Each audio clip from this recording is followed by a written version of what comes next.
You can't be a team if you don't have a common goal. You can't be a team if you don't depend on each other to complete that goal. So for me, those are the two requirements. And now the interesting part is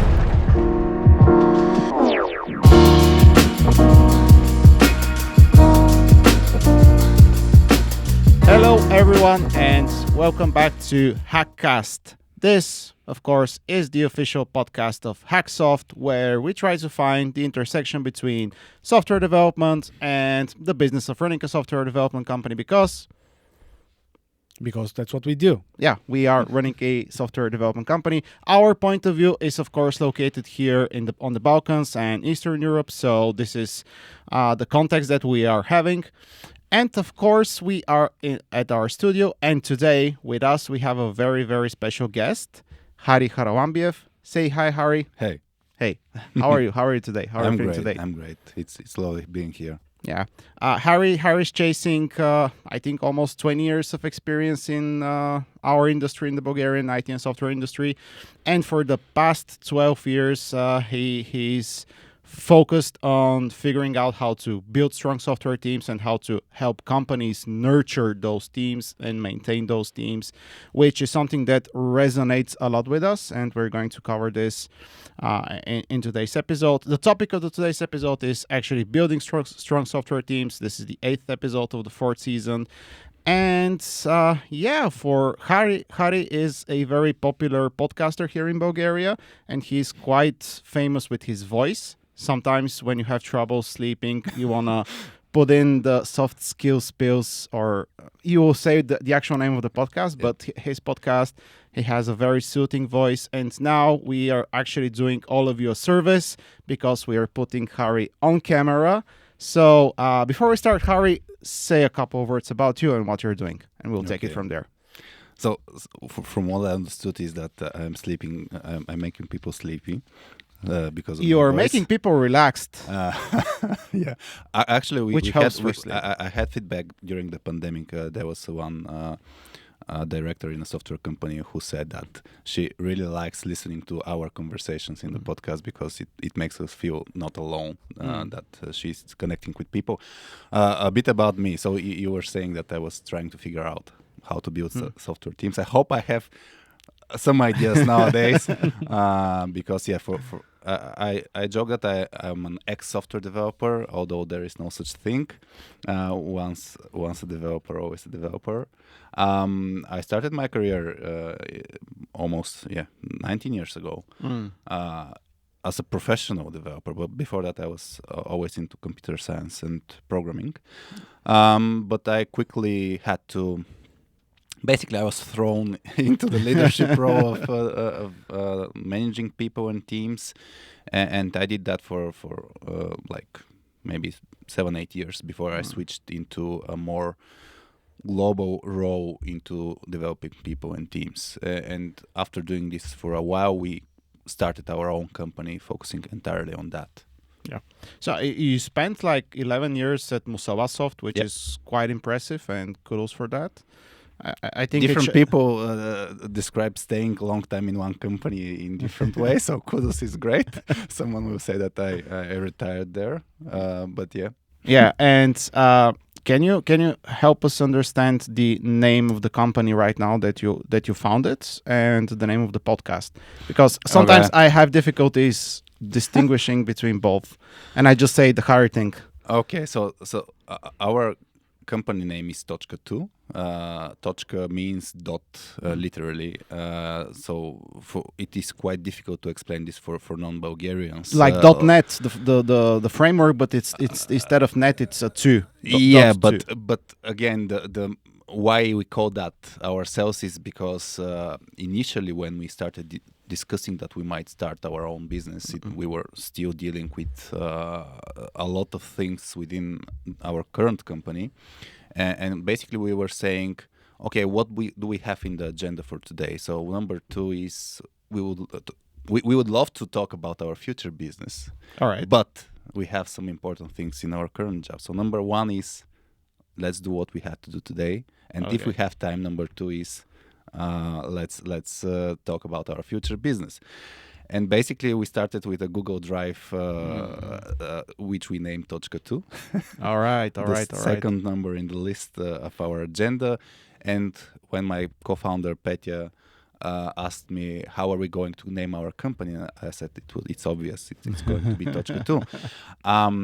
So the podcast name is Radiotochka 2, and it was a joke, a combination of the Soviet Radiotochka, that the only radio, the only voice you could hear in the Soviet in the years that you're too young to actually. Did you know that this is like a centralized radio system? Yes. Oh, But and I think maybe only people in Eastern Europe, in the Soviet country, and that are a bit older, have actually experienced the Radio Tochka. So it was like that. But there are a lot of names or brands around our business. Currently, we are focusing on the Soft Skills Pills brand. So basically, Radio Tochka 2 is part of the Soft Skills Pills brand. Got it. So the Soft Skills Pills is... So Tochka 2 is the main big business. Yeah, but we transform it. So currently, it's easier for because we don't want to be focused entirely in the Bulgarian market. Yeah, as a service, most of our companies and teams are located in the region.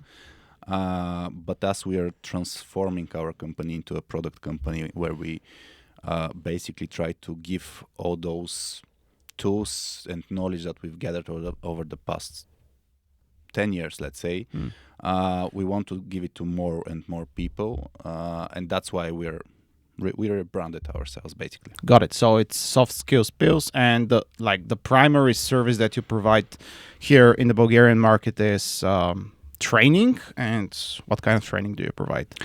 Well, we're really focused on helping tech people work better together. So it's a combination of our main focus is team coaching. So we actually start working with dev teams or leadership teams. It depends on the context, but we work together with the team in a coaching process, so that they become a better version of themselves. But also we help with soft skills training, because individual skills are part of this work.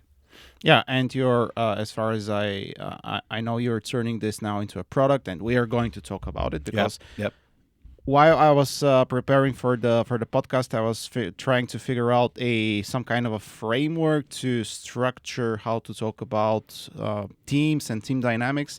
And then I figured out you've already done it, and you've done a really, really great job. So we're going to follow. Coming later in the podcast, we're going to follow this structure, and again, kudos for all the things you're doing. I found out about Hari from their podcast. YouTube, the almighty algorithm suggested it to me for some various reasons. I started listening, and I really resonated with some of the topics, because here in Bulgaria we are a relatively small industry, like 60,000 people, at best 100,000, depends on how we count, and people talking about team dynamics and people talking about how to navigate various situations. And I think that I really like about their podcast is that sometimes they discuss, someone sends them a situation, and or as we say in Bulgaria, casus. Case, an issue, and problem. they discuss it, which is really great, because you can be an observer and also think about the case and the problem while listening to I would say a really well structured approach towards this particular case or problem. Okay. That's right. Should I bring you a step back? So before starting to do this, you were an actual developer, right? Yes. Okay. For how long?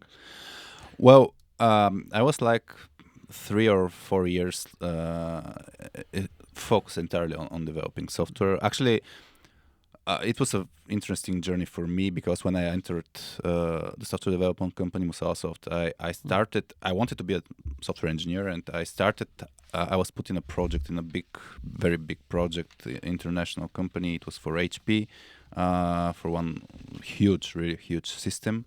But I was put as a, let's say, a customer support, but it was a second level support. So I was talking with developers from different countries. We were like 5 or 6 teams, and I hated that role. I didn't like that role because what I had to do was basically deal with some issues that are popping, some defects that are popping up, and I had to first analyze some database issues or whatever. And I didn't like that because I was not coding, and I was entering the business for exactly that reason. So I on the 3rd month I was like, I want to switch. I actually wanted to switch from the company. It was a very naive way to ask for a change in roles. I don't like it here, and I switched to an automation QA. Okay. So basically they said, you want to code? We need some automation for our testing purposes of the project. So I started doing some automation testing for the project. This was the first project in my career and the only project in my career that there were so little defects. The rule in the project was that if you find a defect, the developer will buy you a beer. And for the next 3 months, I didn't drink almost none. So that was a huge accomplishment for the developers in the project. So after a few more months, I switched to the software engineering role. But whether I was good at that, I think I was a good enough developer. But I was also interested in basically it's in my nature to help others and to try to really work as a team. That's something that's intrinsic for me. And that's why basically I was probably identified as a future leader, and I was thrown into a small project with other people to lead. Was it a technical leadership? I mean, did you like? It was both. I have never experienced the nowadays role, which is, let's say, a tech lead, where you're more focused on or you're not dealing with the people management aspect. I was always dealing with both the technical development of the project, with the people management, the team development, the project management. Everything was together. The good thing was that I started with a small scope, so we were like 4 people in my first team. But at some point, for example, I was leading 35 people, and we had to divide them in sub teams, and it was an interesting experience. Nice, that's it was impressive. a very quick path for me. Okay. Our company is 35 people. Yeah, I know how difficult it is to handle and to actually treat 35 people as a team. It's for me it's not a, and basically in my definition of a team, it's not a team because it's too big now. big, Yeah. Yeah. That's the short story from. Okay, so to everyone listening, this guy actually had technical background and he wrote a lot of code before switching to these more soft skill things. Yep. So I think that's pretty important disclaimer before we start this. Yeah, that's actually let's say it's cheating from my side. I have this is like something unique from our experience that we have actually done it. And last year I was it was an event for one big company in the IT department of this company. There were like 30-40 managers that were managing 1,000 tech people. And after there was let's say keynote from my side, and one guy came to me and said, well, it's quite different to hear things regarding building teams from someone who's actually done it and was in the industry. And not some psychologist that knows. Yeah. And I try to learn a lot about psychology, but we are more practitioners that are turning our knowledge into something useful for others. And that's important, I think, because it can help build. We'll go there, build trust, and kind of people know that you're one of them. Yeah. Before we jump into this beautiful, beautiful model and start talking about teams, do you still have the itch to develop software? Yeah, but not the. For example, the product right now that you have. I've written some code for the product. That's my question. For the team scanning product. Is it you or is it someone else? Yeah, it's me. And for I felt like the first time 30 years ago, when I was a young guy, 25, 30 years ago, when I was coding my first big project at school. And it was it was working, let's say it like that, but it was not good.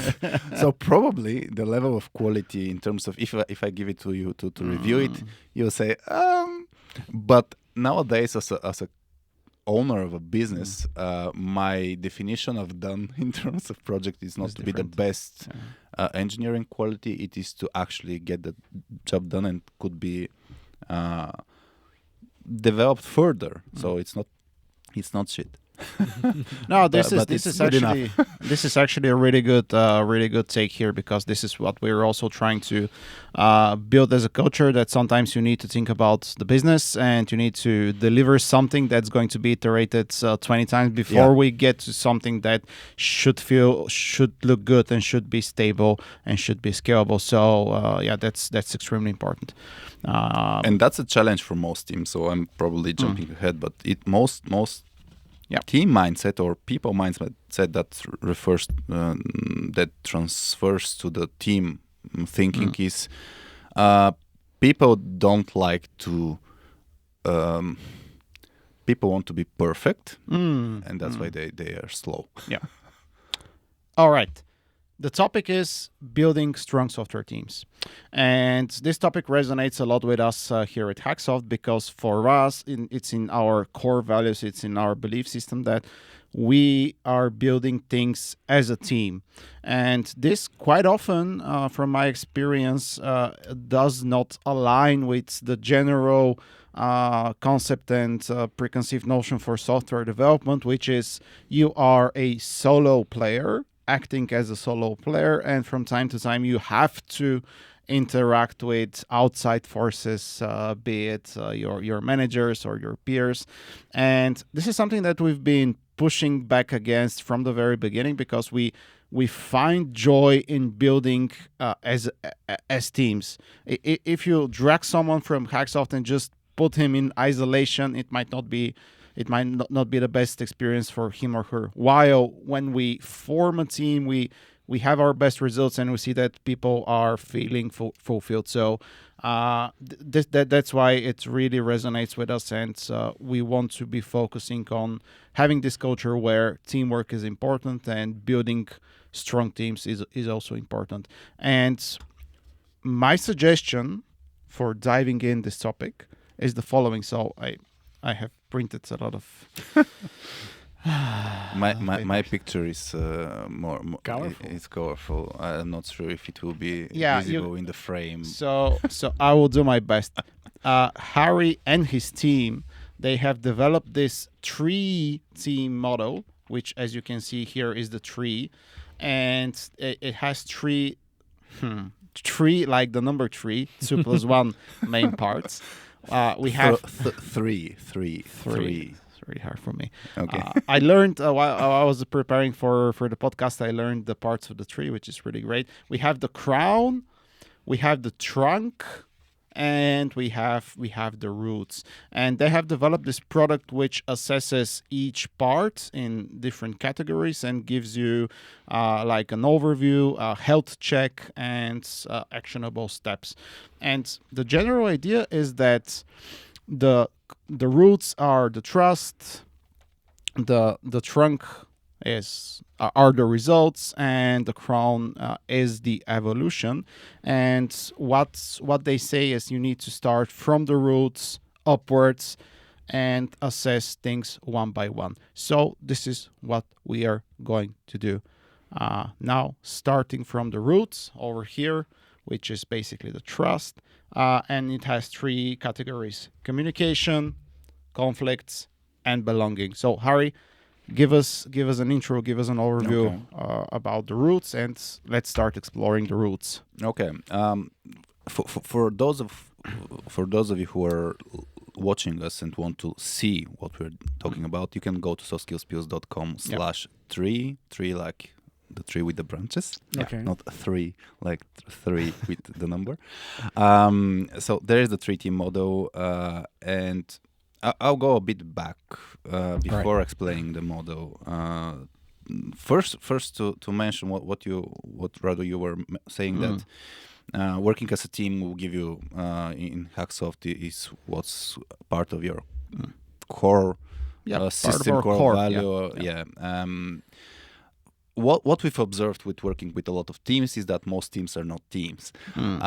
Most teams are a group of people who are somehow formed with some, let's say, vague goal. They're working on the same project, but sometimes people don't know actually why are they working together. They don't interact that much. They don't. For me, to have a team, there are at least two. How do I say? Not ingredients. Necessities. Like, requirements. Requirements. You can't be a team if you don't have a common goal. You can't be a team. You can't be a team if you don't depend on each other to complete that goal. Because there are a lot of teams that they have a common goal, but they don't actually depend on each other. And you can work alone, as you mentioned, and complete a certain task, but they are not dependent on each other. So for me, those are the two requirements. And now the interesting part is, how do people interact with each other? How do they depend on each other? How is actually what differentiates an average team for a great team. And what we've done is we've focused on building strong teams, building great teams.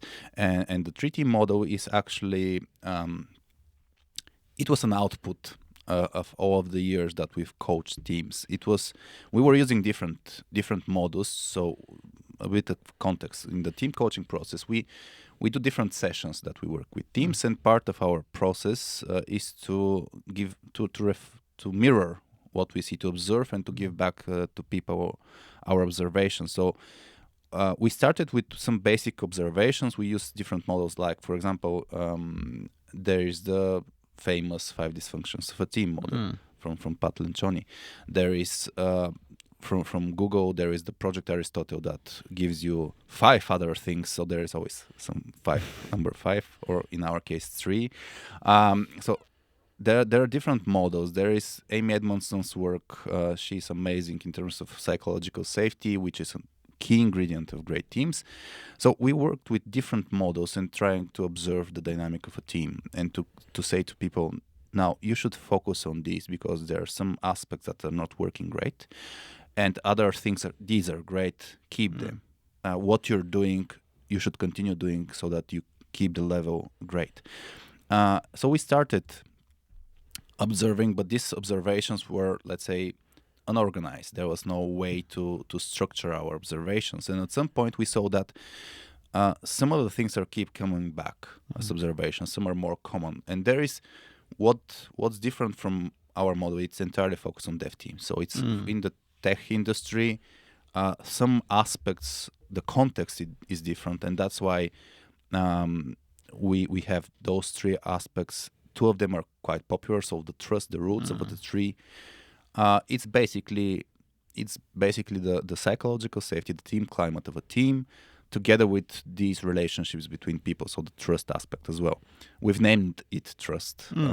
And by the way, 3 is an abbreviation from the 3 words: trust, results, and evolution. Trust, results is what most tech leaders are focused on. It's natural to focus on whether you deliver. You mentioned, you have to think about the business. What we believe and what's embedded in the model is that there are different ways to build a team. We believe that if you build a team that has a great team climate, you achieve better results over a longer period of time. Yeah, you can build a team to deliver results without caring about people. Yeah. But this will be a short-lived win or success, and you will not be able to repeat. And we want to have repeated success. And to have repeated success, you have to deal with basically the environment that you create, and also create a mindset how people actually navigate all the external stress, pressure, people that are trying to bring you down, basically, or to slow you down. So, really like the framing here. And just to summarize, most of the times teams are forced to work together in order to achieve some kind of a result, which usually have a shorter time span. Yep. And there are managers or leaders, or however you want to call them, that are pushing towards those results. Most of the time they're getting the result or the results, and like they say, hey, I was successful at this. We have a pattern because we achieved one successful delivery. Let's continue doing the same thing over and over again. Yet, if you have started straight from the results and forced people to work together and call them a team, hey, you are now a team from today. From now on, you're a team. This will not work well in the long run. And then we go to having conflicts, people not feeling fulfilled, people not feeling like they belong, people quitting, having a lot of is it turnover the term? Having a lot of turnover. High turnover. Turnover. And managers start blaming entire generations for why things are not working. Them, those Gen Zs or millennials. And at least this is how I see the bigger picture, because we're so focused on results and forcing people. Because if you force people, you'll get results. Like this is what we know from the West, I would say. Yet, this is not sustainable nor repeatable. Yeah, and here, if we're going to blame someone, I don't think we should blame, but tech leaders are not actually to blame. Most tech leaders, as it was in my case, are thrown into this. They're not prepared. There are a lot of tech leaders who have become leaders because they were experts in terms of their engineering experience. They were someone to go to, and they're the prime suspect to actually move forward and start dealing with managing teams and people. But usually they don't have enough support. There are a lot of companies that just throw you and say, okay, now go on and do your job. We expect you to deliver, but also we expect you people to be happy, but also we expect you to everything to be running great, but we'll measure you only on results. And don't bother us with questions. Yes. Or it's nice to have questions, learn on the fly. You are great in your engineering path, learn in the same way. It's difficult. That's why we actually exist, because there are a lot of people need support. Tech leaders need support. Really well said. And this beautiful tree model for the trust, for the roots. Yep. I'm going to read this because it's well structured. The roots are the hidden foundation and are the human aspect of a team, the personal relationships and team climate. And I see three big categories there that are communication, conflicts, and belonging. So let's start with belonging. Okay. It's quite important. So basically, to understand the structure so the trust, results, and evolution, these categories, they are what we call three primary aspects of a great team. Each primary aspect has some core elements within. So the belonging, communication, and conflicts are core to having a great human foundation of a team. The belonging part, basically, and this is part of what we do with the tool that scans, it's an assessment tool for your team dynamics. The belonging part is whether people actually feel they belong. If you ask people directly, so this is always an interesting aspect for tech leaders. If you ask people directly, even on one-on-ones, you might get the result you want. So yeah, it's great. Are you happy? Yeah, I'm happy. Is everything great? Yeah, I'm great. But if you know what are the low-level details of this belonging, you understand that what they say to you is different to what they feel or what the reality is. That's why we created this reality check to help leaders get quicker to these insights that are meaningful for them to make the positive changes they want to make. Because a lot of times tech leaders are working on symptoms. So belonging.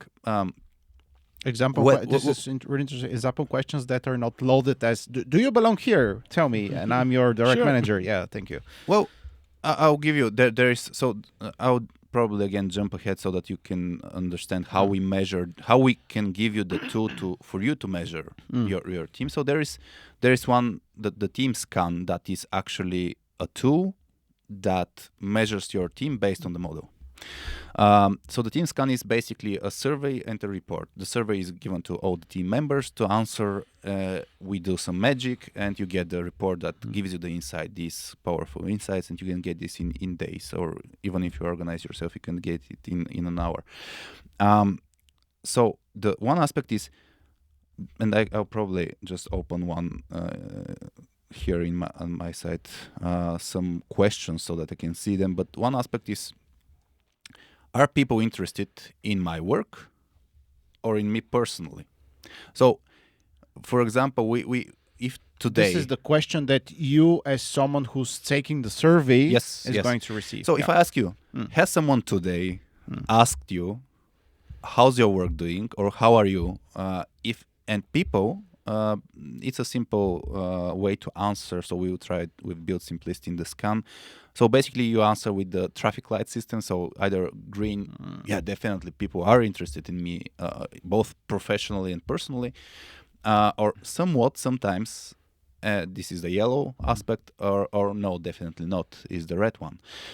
And if you have, so it's not, belonging is not only this question, of course, but if you have someone who is not in the green section, it's an indicator that they will subconsciously, by the way, feel that they don't belong. And I'll tell you a bit about belonging cues or belonging signals. So evolutionary wise, our brain is wired, the typical fight-flight response. So our brain is scanning our environment to understand whether we're at risk, whether there is something to be scared of. When the brain sees something dangerous, it goes into those modes, whether to run away or to stay and fight, or even freeze is a different response as well. However, when the brain recognizes that there is no danger around, the brain now looks for different signals. These are the belonging cues, belonging signals. And we are wired that we feel safer if we belong to a tribe, to a group. Yeah. We're social animals. Yes. And now this happens unconsciously. If people don't ask us how we feel, if people are, let's say, a good belonging cue, if people ask us, how do you feel today? We understand it, again, subconsciously, that we matter to them.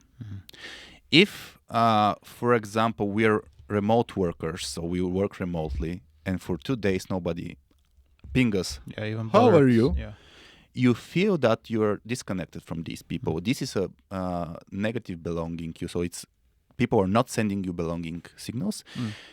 And then step by step, people will feel detached from the team, detached from the work. And there is actually a question. There's a statement, I often feel detached from work. And if you have a person who says, yes, definitely, whether it's that the work is boring or something else, it doesn't matter the context. If you have several of these things, people get demotivated, they don't feel they are connected, they don't feel they belong. And if you ask them why, they will not be able to tell you. They will not be able to pinpoint, because nobody asks me how am I doing. But that's the idea, that what we've seen over the past years is that these little details, they build up, and then they give you the output. And then you have a symptom.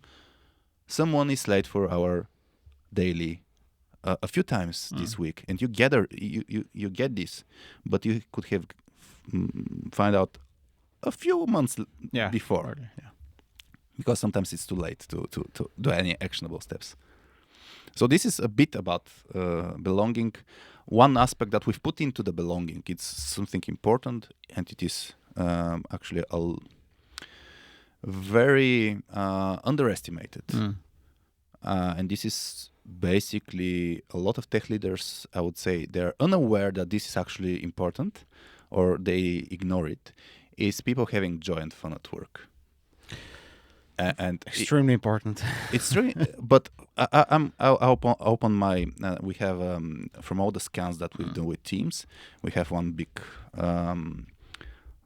picture, let's say, sheet that we're looking, and like I recently shared an infographic. I think it was 59% of people don't have work, don't have fun at work, and then you're What?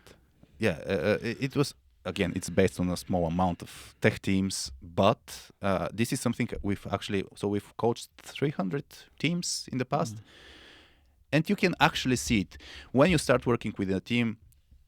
Before we started the podcast, it's nowadays I measure this unconsciously, but whether you joke around, so we have Teddy here in the background. Hey, Teddy. And whether you joke that she's the boss here and something like that, it's actually an indicator of your environment. And I've seen plenty of times teams where we start working together with a new group. We do a break in our training session. We're going to do a break at some point with the podcast, and you see a lot of people there gathering their phones alone. Yeah. Everyone's browsing. isolated. There is no chat. There is nothing. And I've seen a lot of teams that when you give a break, you see people starting talking. Oh, so how was the concert yesterday? It's entirely different environment. It's you either, can see. Yeah. If they're forced to be a team, while you're working with them, they will act as a team. But the very second that they no longer have to act, Yep. Yeah. I'm a solo contributor. So this is an indicator of not belonging. So this is There also no you connection. also put this into belonging, and fun. You also put Yep, this yeah, into yeah. belonging. So- So a question from me, which everything that you said resonates with what we are doing, and I think we have somehow implicitly and unconsciously found out how to do belonging at HackSoft. I will not say we're perfect at it, but I feel like we're good at this without actually putting the efforts there. At least with the jokes part. At least with the JL. Sometimes this can reflect on work because sarcasm and memes are on a pedestal here. But anyway, nowadays with the round of layoffs that are going on, and we are seeing news about it, Yeah. when you try to communicate to a group of people that you wanna build a team out of this group, that belonging is extremely important, and they have this response that you don't care about me, you will fire me at the first possible moment where you no longer need me, so I don't want to belong here, because whenever this happens, I will be emotionally hurt. So, and I've heard this from talking to people, so I would love to hear your take on this, because belonging is extremely important, yet people may now have a response when you explicitly state that you're trying to build this, and they'll say, I don't want anything to do with this because you will fire me at some point. So whose hat should I put on? The leader that is trying to... Yeah, let's put the leader's hat. So I have a newcomer, let's say, who Yeah. says, I don't want to attach to you. Yes. I don't want to love you because you're going to fire me. It's perfectly natural for them to feel like that. It's okay. You don't and you shouldn't control people's emotions. What you should do is create the right environment for people to change their mind. No, it's not something that you attach to me. Let's have a great relationship. No, you build the relationship. So the onboarding process is important. There are various ways. So, for example, there is one great book, the Culture Playbook from I forgot the name of the author. We'll put it love in the him. references of So- the episode. The Culture Playbook is a follow-up from the Culture Code book. where you're focused on how to build teams, and there is a lot of the belonging cues aspect there as well.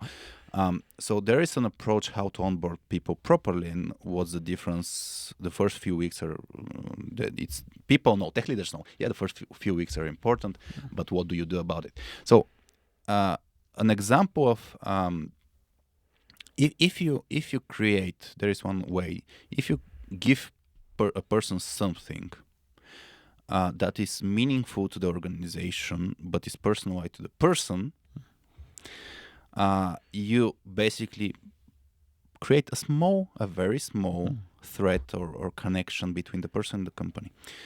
If you have what typically people do, which has some aspect of this, but I don't think it's enough, and I think it's very cliche.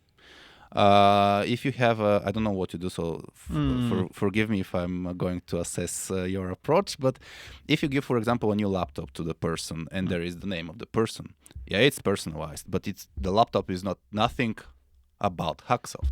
Yeah.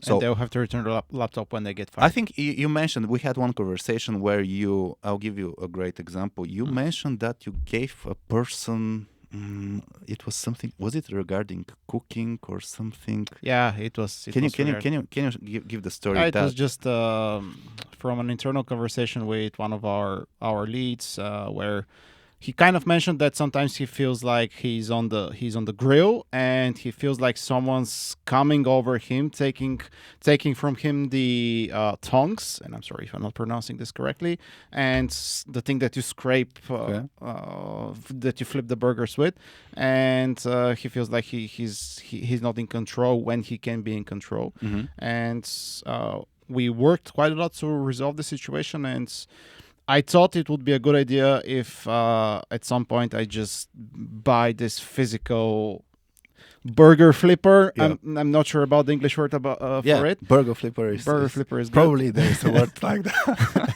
And gave it to him as a symbol. Yes. As a symbol. And this is personalized. Yeah. So the personalized is not the name. It's I care for you.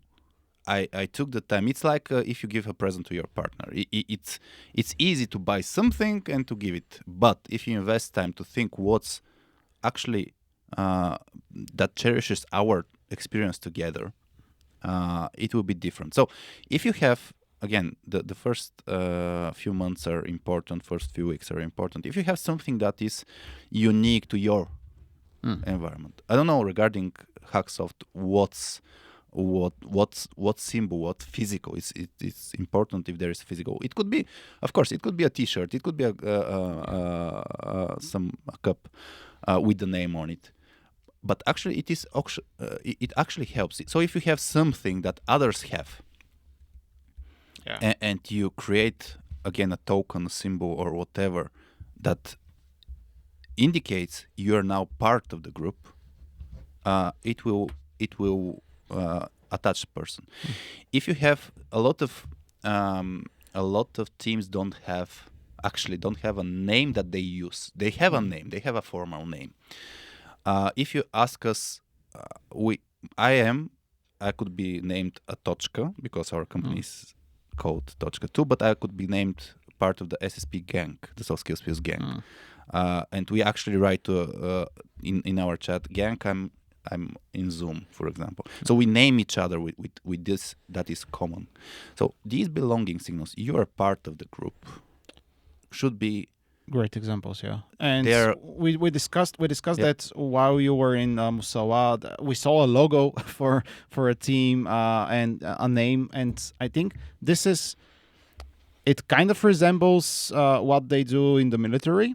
And so they have like team names and like patches and logos, and this is actually extremely important and when done right, because if, for example, someone from HR, and I have nothing against HR, this is not a loaded paragraph from me, listens to this and says, hey, this is a great idea, let's have a physical symbol that's personalized, and they just like commoditize, like do it so it's in the pipeline and it's in the process.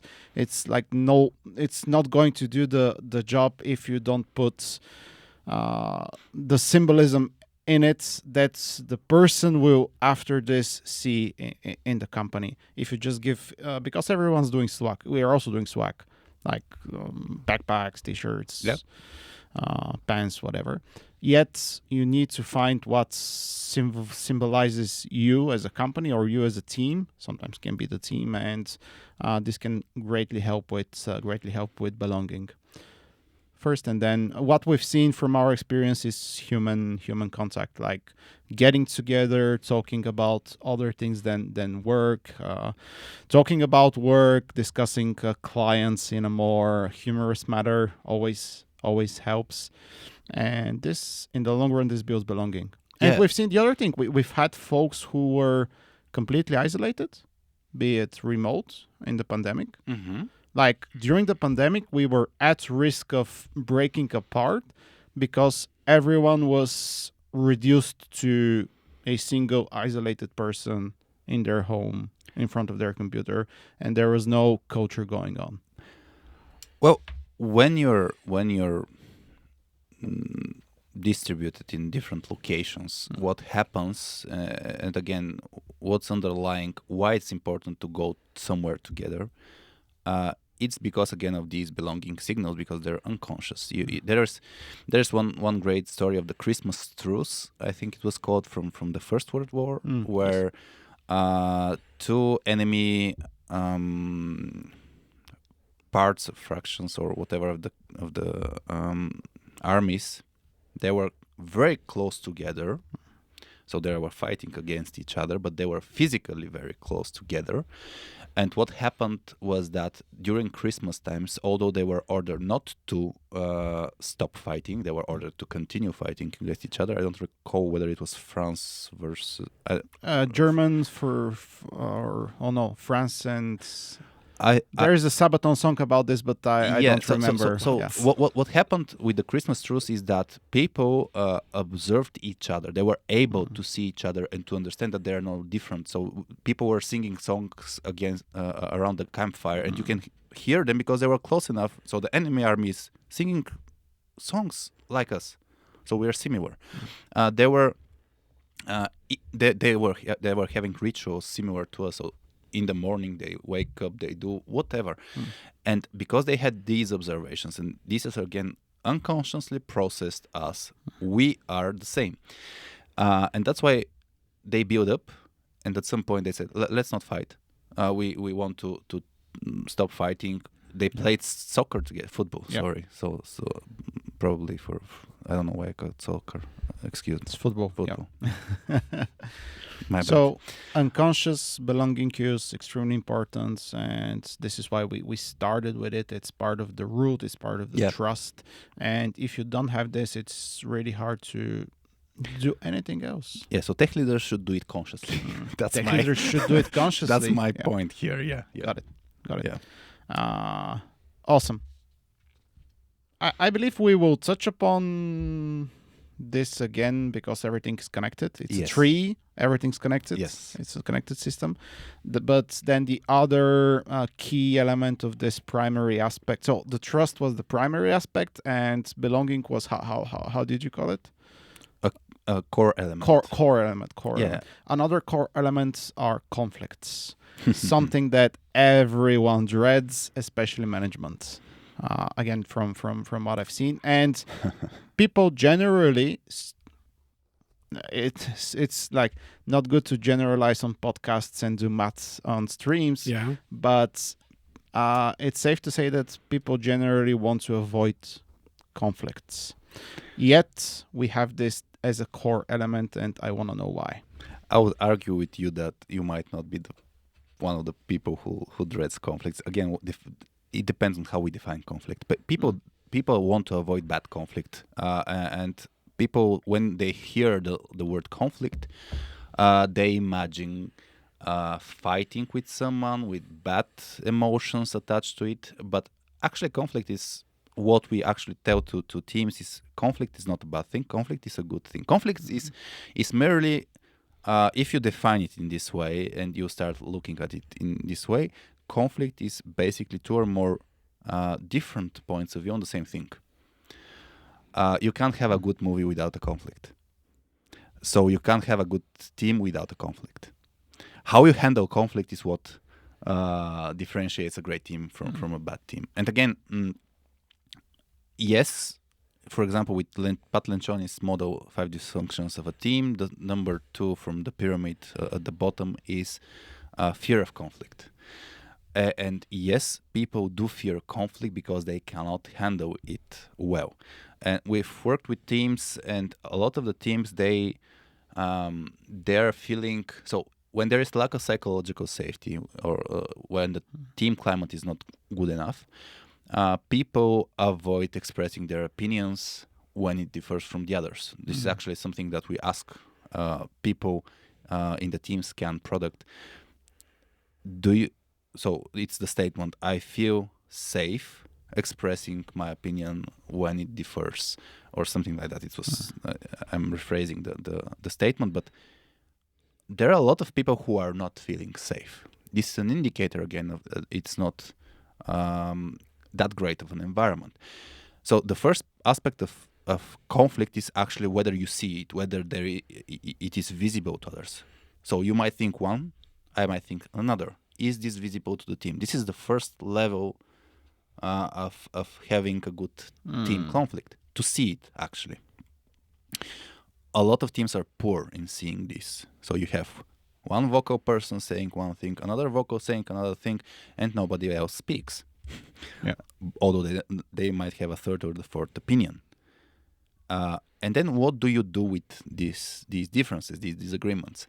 Great teams are quick to first diverge in opinion. So they're looking for this conflict. They're mining. There is even a phrase, mine for conflict.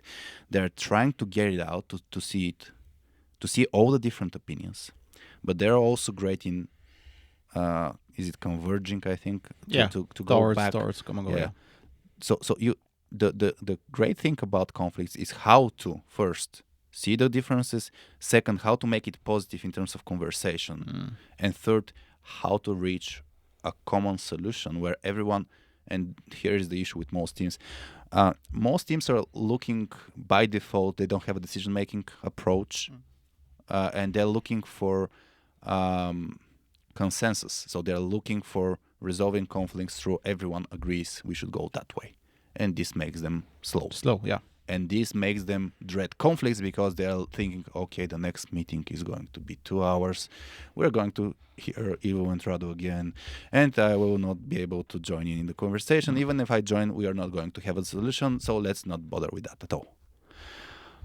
And here the challenge is to make a decision-making approach where everyone is actually committed to or has consent. Okay, I might disagree with that solution, but I'm actually okay following this, and that's where a lot of teams are poor. They don't have a way to converge. What you said, people dread conflict because it stops everything until there is a reached consensus by everyone, which may take quite some time and quite some energy. And when you are pushed for results, you know that this will affect you in other ways, and that's why I think this is why generally people in software teams dread and avoid conflict. And usually, what you have is the most vocal folks on the team are the ones pushing forward. What you say is conflict is good, but you should have some kind of a framework that helps you resolve, which is not necessarily consensus. It's not necessarily everyone agreeing on this, and I believe this is fundamental, like a fundamental shift in mindset when you're thinking about teams, because sometimes people are thinking about teams and like everything's great and everyone agrees with each other and everyone hugs each other, where reality is more often people don't agree with each other, but the fact that they're in a team structure with a common goal, as you said, and they have a way to resolve this that's not necessarily consensus, helps them move forward and not lose speeds and other things like team members. So I think this is very well said. Yeah, and here two aspects I want to gather. So what you mentioned about hugs and positivity and so on. So if you have a great team climate, it doesn't mean it's positive all the time. People are not happy all the time. Great psychological safety means that people don't have masks, that they feel safe to express themselves, that they feel safe to take interpersonal risks. So if I do that, I know I might make a mistake, but people will not finger point me. Yeah, you were wrong. So there is also a lot of drama. There is a lot of clashes. So it's expected to have that. And regarding the conflict aspect, so why also people don't like to what happens if you don't deal with conflict properly? And I'll go back and connect it to the belonging. If you have a person who says, guys, I have an idea, and you interrupt this person, or you just say, that's not going to work. So from one aspect, I say, yeah, it's great to clash. It's great to disagree. At the same time, if you disagree in a bad way, you send an unbelonging cue.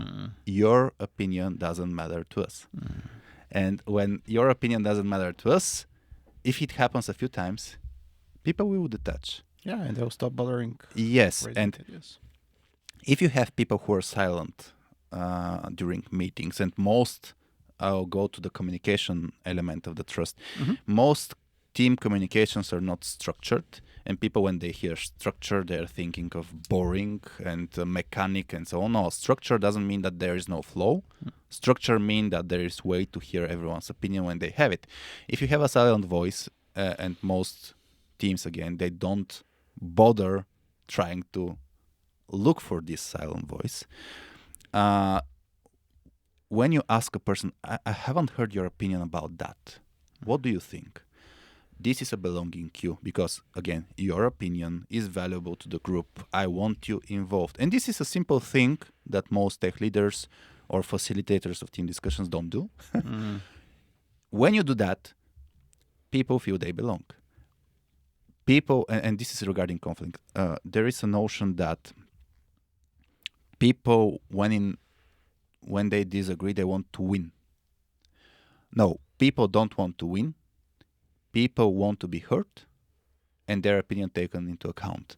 And a lot of the times, because of back structure of communication, people don't feel heard. And whether you've heard me doesn't mean that I think you've heard me. There is quite a difference.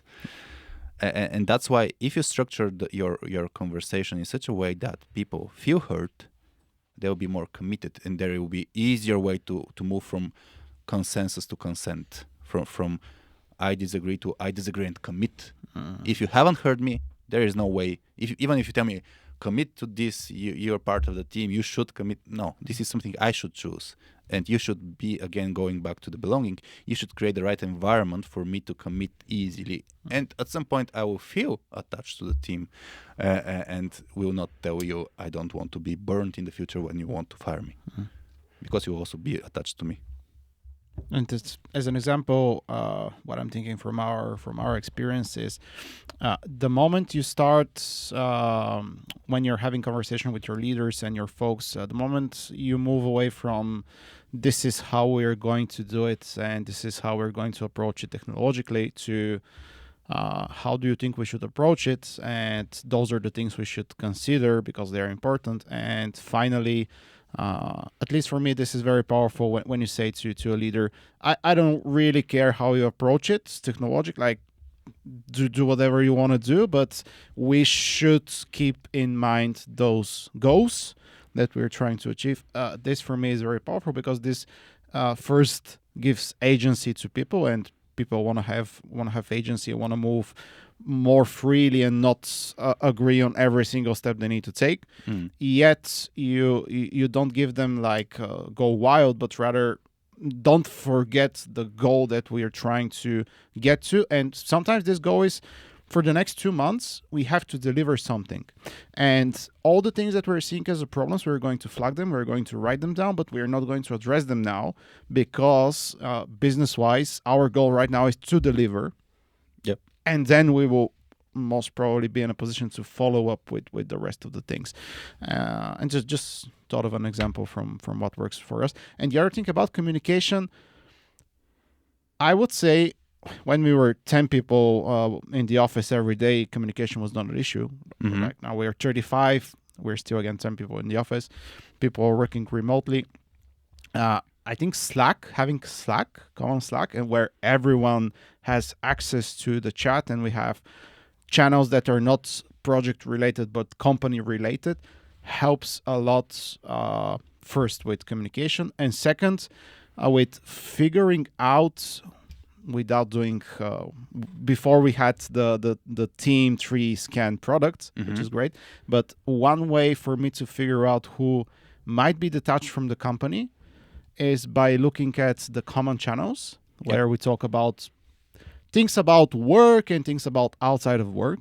And when you see that there are people that haven't sent a message, you can filter this in Slack, haven't sent a message for months, or at least given a reaction, like emoji reaction, for months in those channels. Your people.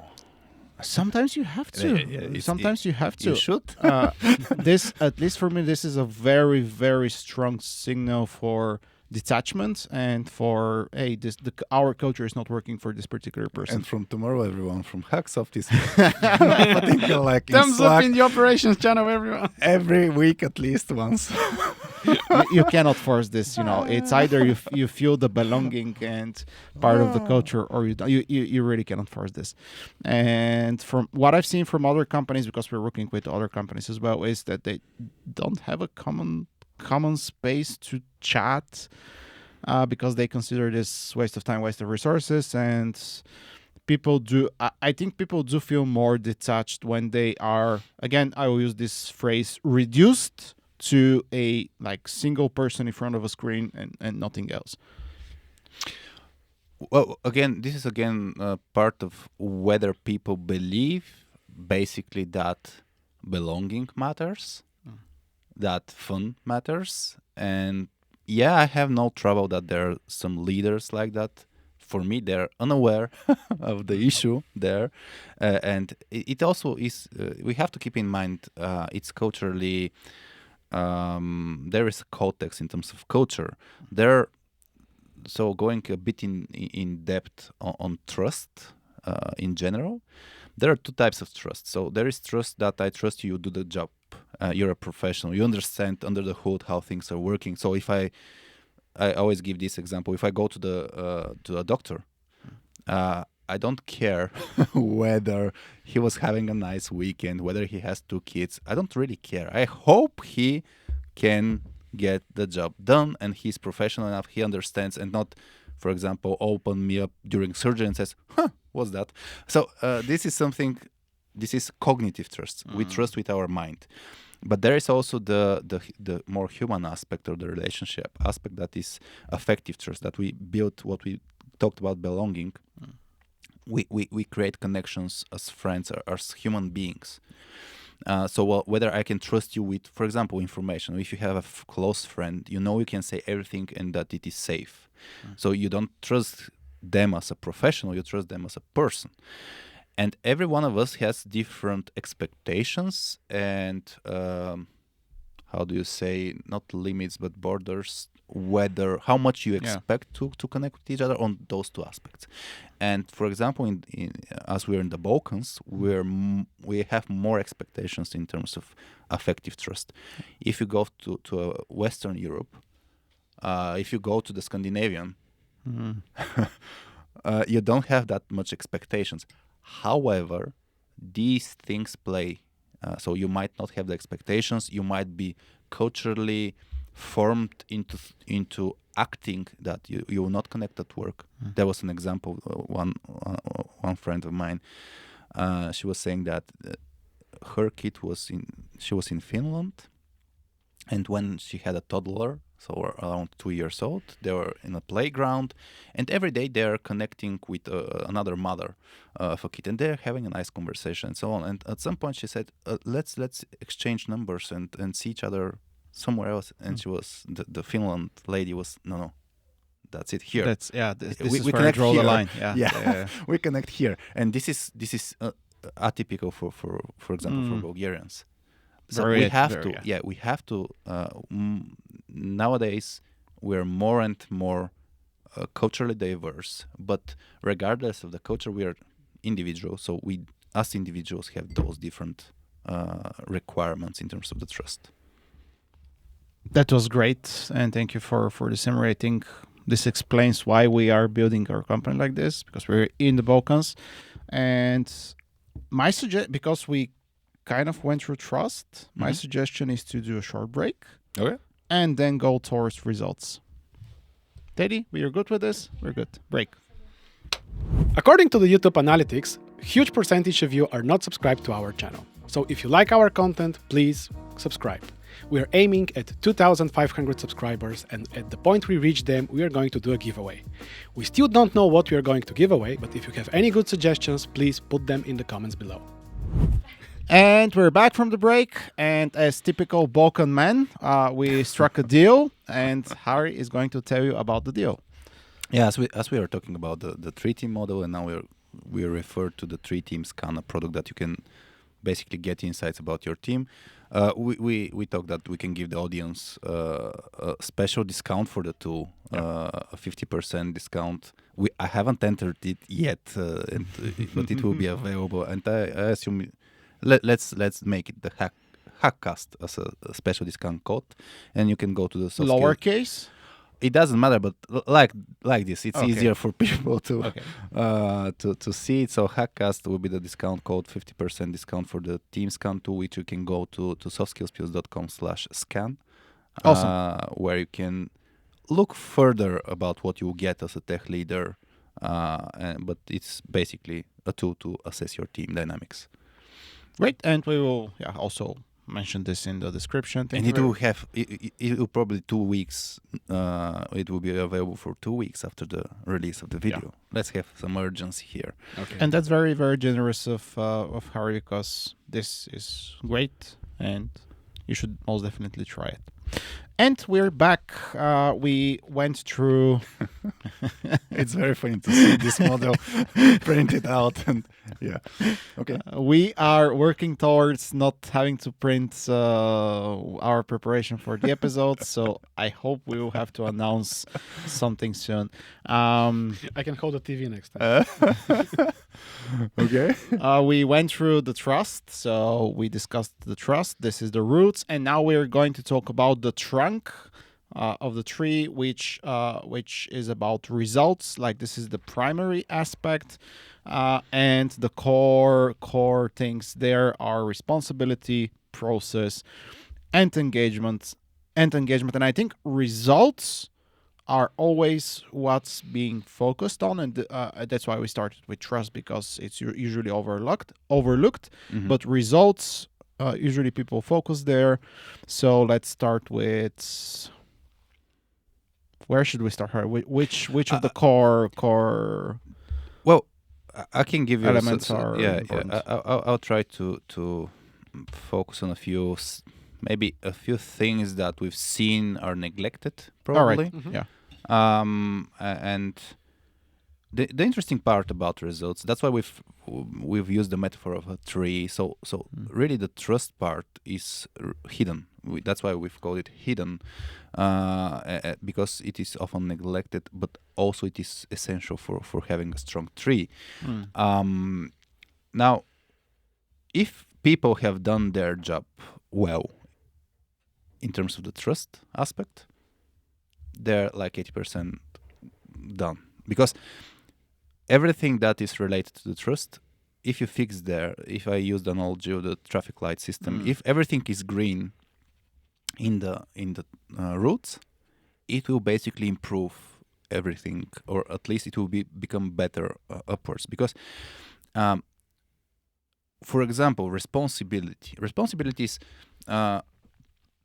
a combination of a few lower details, like whether people have personal responsibility. This is actually in the tech industry, it's very high. So people tend to be responsible.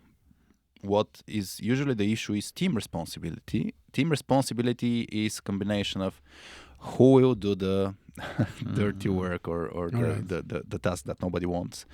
Whether people will hold each other accountable when someone is not doing a fine job or something as agreed or as expected. And if you have, now connecting to these things, if you have a great environment, it will be easier to say if you haven't done what we agreed yesterday. If, however, we dread conflict, we are not connected, it will be, I'd better not tell someone anything because I don't feel it will be easy for me, and people avoid these difficult conversations. So if you've done your job well, results will be easier. And regarding responsibility, what we've seen is a lot of teams don't structure themselves well to really hold each other accountable. And it is again related to conflict because people have the tendency to avoid conflict, but also because of lack of clarity. So I would speak about clarity a bit. Lack of clarity is the issue that you might have about all of the results elements. So responsibility. Am I actually right to hold you accountable? Or maybe we haven't agreed properly and maybe it's okay to do it like that. That's why it's better not to say something. Is it okay to not write in Slack for a few months? Is there a rule there? I don't know. You might feel that it's not expected. And you might say, Hari, you should be more active in the Slack channel. But this should, why? Who says like that? And a lot of teams, there is a lot of uncertainty about that. So you don't know what are the rules, you don't know what are the values, you don't know a lot of things, and that's why you don't act. This is regarding engagement as well. When you see people who are not engaged, this is just a symptom. And this is basically a lot of, maybe it will be the one of the key messages that I try to communicate today. For tech leaders, they act on symptoms, they don't act on the cause. And that's why we're actually doing this with the tree model and the team scan. When you see people who are not engaged, they don't act as expected, this is just a symptom. And 99% of the time, from my experience, again, 76% of the statistics are made up numbers on the spot. So this is just an indicator that people don't have clarity. And there is I'll try to visualize this. There is I don't know if we can open some picture here, but it will slow us down. So imagine that you have 3 bridges, alternative bridges, that are crossing from where you're standing to something, you're over a river, for example. Okay, I can even try to draw it. So you have to cross as fast as possible. And now there is the first bridge. There is no side railings. There are no side railings. And also, you don't actually see the end of the other side of the bridge. You don't see it. So half of it, let's say, you don't see. There is fog or whatever. The second bridge, there are no side railings, but you see the end. And the third one, imagine that there are side railings, so there is some safety around it, and you see the end. Now, your job is to move as quickly as possible to the other side, and you have to choose 1, 2, or 3. And my question to you, although I asked my little boys also, what would you choose? I imagine that you probably say, if the task is to go as quickly as possible, I'll choose number 3, which is the one who is giving you more support on I will feel more safe rushing towards this bridge because I know there are railings to catch me and I see where I'm going. Yeah, if something goes wrong, there is something to catch me. There is safety net. Safety net, yeah. And also I see where I'm going, so there is nothing to make me conscious or afraid. Slow down. Yeah. Yes. Be more cautious. Yes.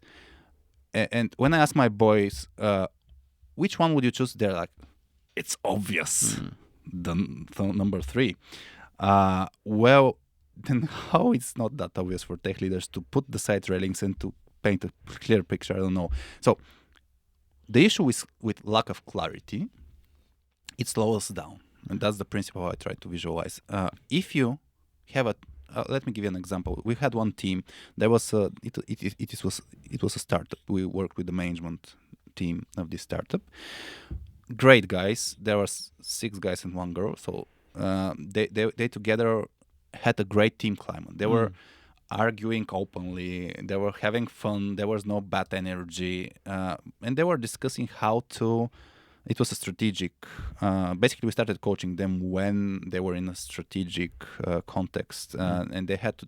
They were discussing how to go to the U.S. market. So their product was relevant in the EU market, and they wanted to jump into the U.S. market. And they had different opinions, of course. That's natural. And they gathered everyone's opinion, and they started arguing whose idea is best. So basically, this is when we stopped them, because the idea of having a great conflict is to reach every possible opinion and solution that you think of. But the idea next is not to win the argument or try to say my solution is best, yours is not that great. You can have that in the discussion, but at some point you should stop and you should make a decision. And me and Petya, we are doing the coaching sessions. We ask them, okay, we saw all the options. What do you do when you have such conversations, when you go back and forth, whose opinion is best? And they smiled a bit and said, we move it to next week's discussion. Now, and if the team had a decision-making approach, how to resolve these disagreements, they will be quick. When they don't have this clarity, they're slow.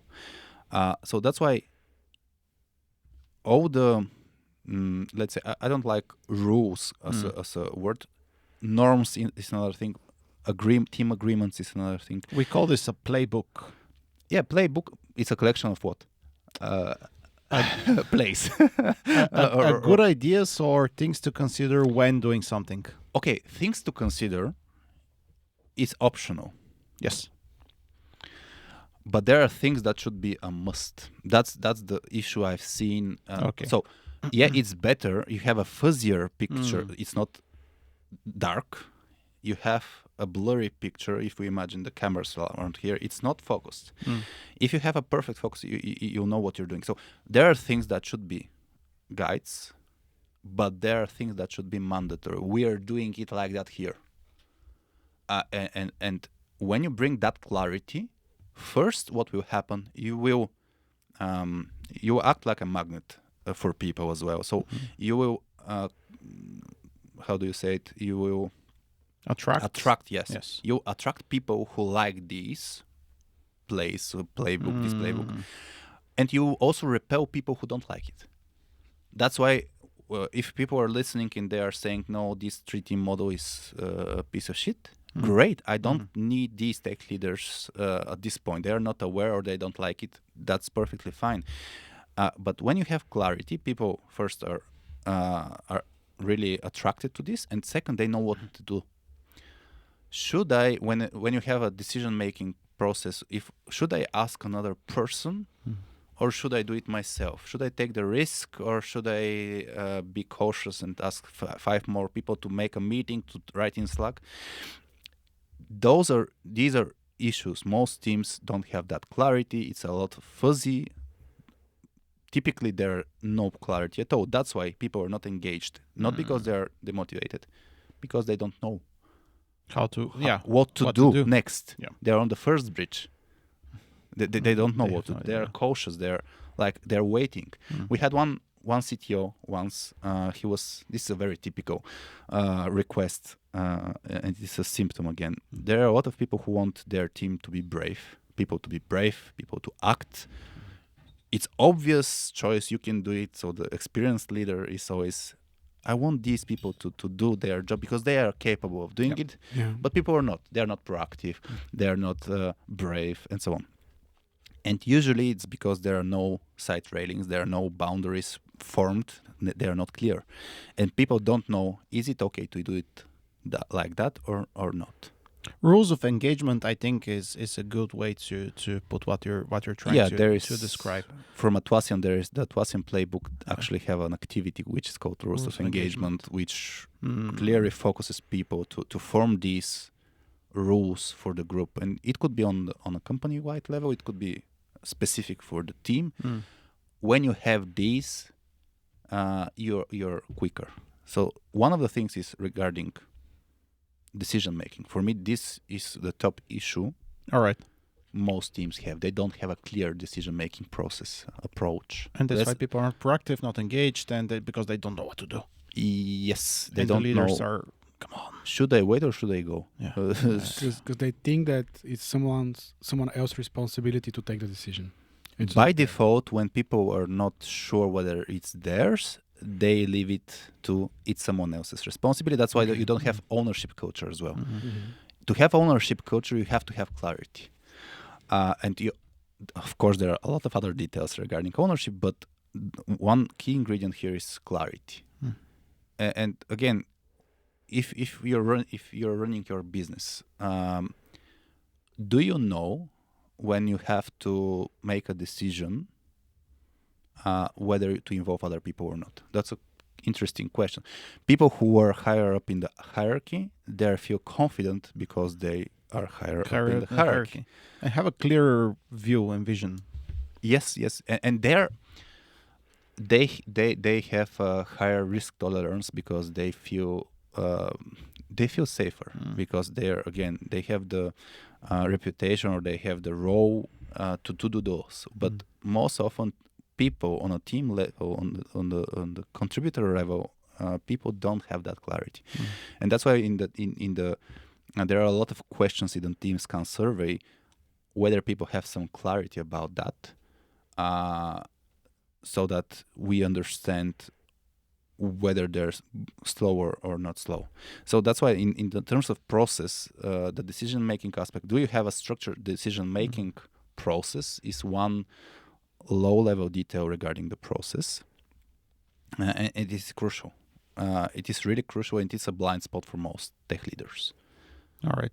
I can give an example about this. So whenever we are starting to work with a new client or even sometimes with long-term partners, usually the person, the lead who's leading the team working with that client, if we haven't sat down and talked about goals, what are we trying to achieve with this client? Where do we want to go? What do we want to do?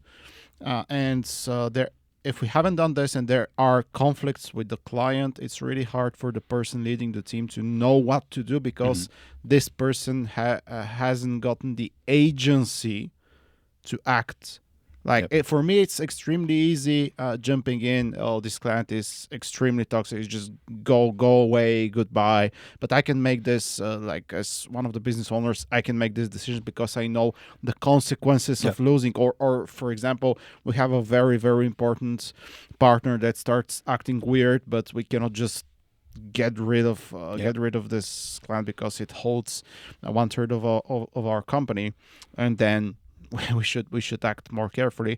And we had an entire episode with Sabi about managing client relationships, but this is usually what you when you say lack of clarity. This is what I imagine. We haven't sat down to talk about the framework, the rules of engagement, what we're trying to achieve, and we haven't given the time for the lead and the folks on the team to raise their concerns and ask their questions, knowing that they have this psychological safety to do so. Because only when you do this and everyone involved knows the rules of engagement and where we're going, then you can have agency and people can take more decisions quicker without actually asking for every single thing up the chain. And here, interesting part is, so I remembered one example I had that illustrates first what happens when people have clarity. I remember like 20 years ago, I ordered a book from Amazon, but and then a few weeks later, I ordered other books. The second order arrived, and the first one was not here. And I was asking why. They said go to the Bulgarian post office, which is, oh shit, the black hole of the universe. And I went to the post office. They said, we don't know how to find your package. It should be here somewhere in Bulgaria. But so I wrote to Amazon's customer support, and I was explaining my situation, and I said I wanted a refund, and I got the refund immediately, and I was whoa. So the person who was writing, and Amazon is huge, so the person writing the other side was able to resolve my situation immediately. There was no because I had different experiences. We will have to talk about this. We will discuss this or whatever. There was a lot of delay, but they were quick because they had. I'm absolutely sure, and I think I read somewhere they had some boundaries. If it's up to that limit of money, you can make a decision. You can make the decision. Now, lack of if you have clarity, what happens next is also the following in terms of team responsibility and holding each other accountable. If you know the rules, you can actually say to someone else, we have agreed to that. Why didn't you do that? If you don't have the rules, if you tell me, Hari, why are you doing this like that? It's just your opinion. Why shouldn't I do it? And that's the issue here. So if you have this foundation that we've all agreed on, so the framework or the boundaries or whatever we call them, rules of engagement, you'll be able to not only act quickly, but also if you don't act quickly, someone else, regardless of their status in the team, they can actually finger point you in a good way. So the idea here is not to finger point you, but to actually, guys, we have a common approach to certain things. You were expected to do it like that. Let's do it like that. Again, this is the team approach. Hey, we are in a team, and not necessarily we're going to have consensus on everything, but we have those rules of engagement. And in order for the team to succeed and move forward, we have to hold each other accountable based on that structure and framework, and have the clarity to move forward. And I watched like an Instagram reel, or I don't know where was it, but it was about Gordon Ramsay, who he's always portrayed like screaming at people, and there was this comment like, this is a critique towards your how you handle things professionally as a cook, and not a critique towards you as a person. And I really liked the distinguish between the two, because in a team environment, holding each other accountable can, and will most certainly hit on people's egos, Of course. and you have to work through this. I mean, it is a process.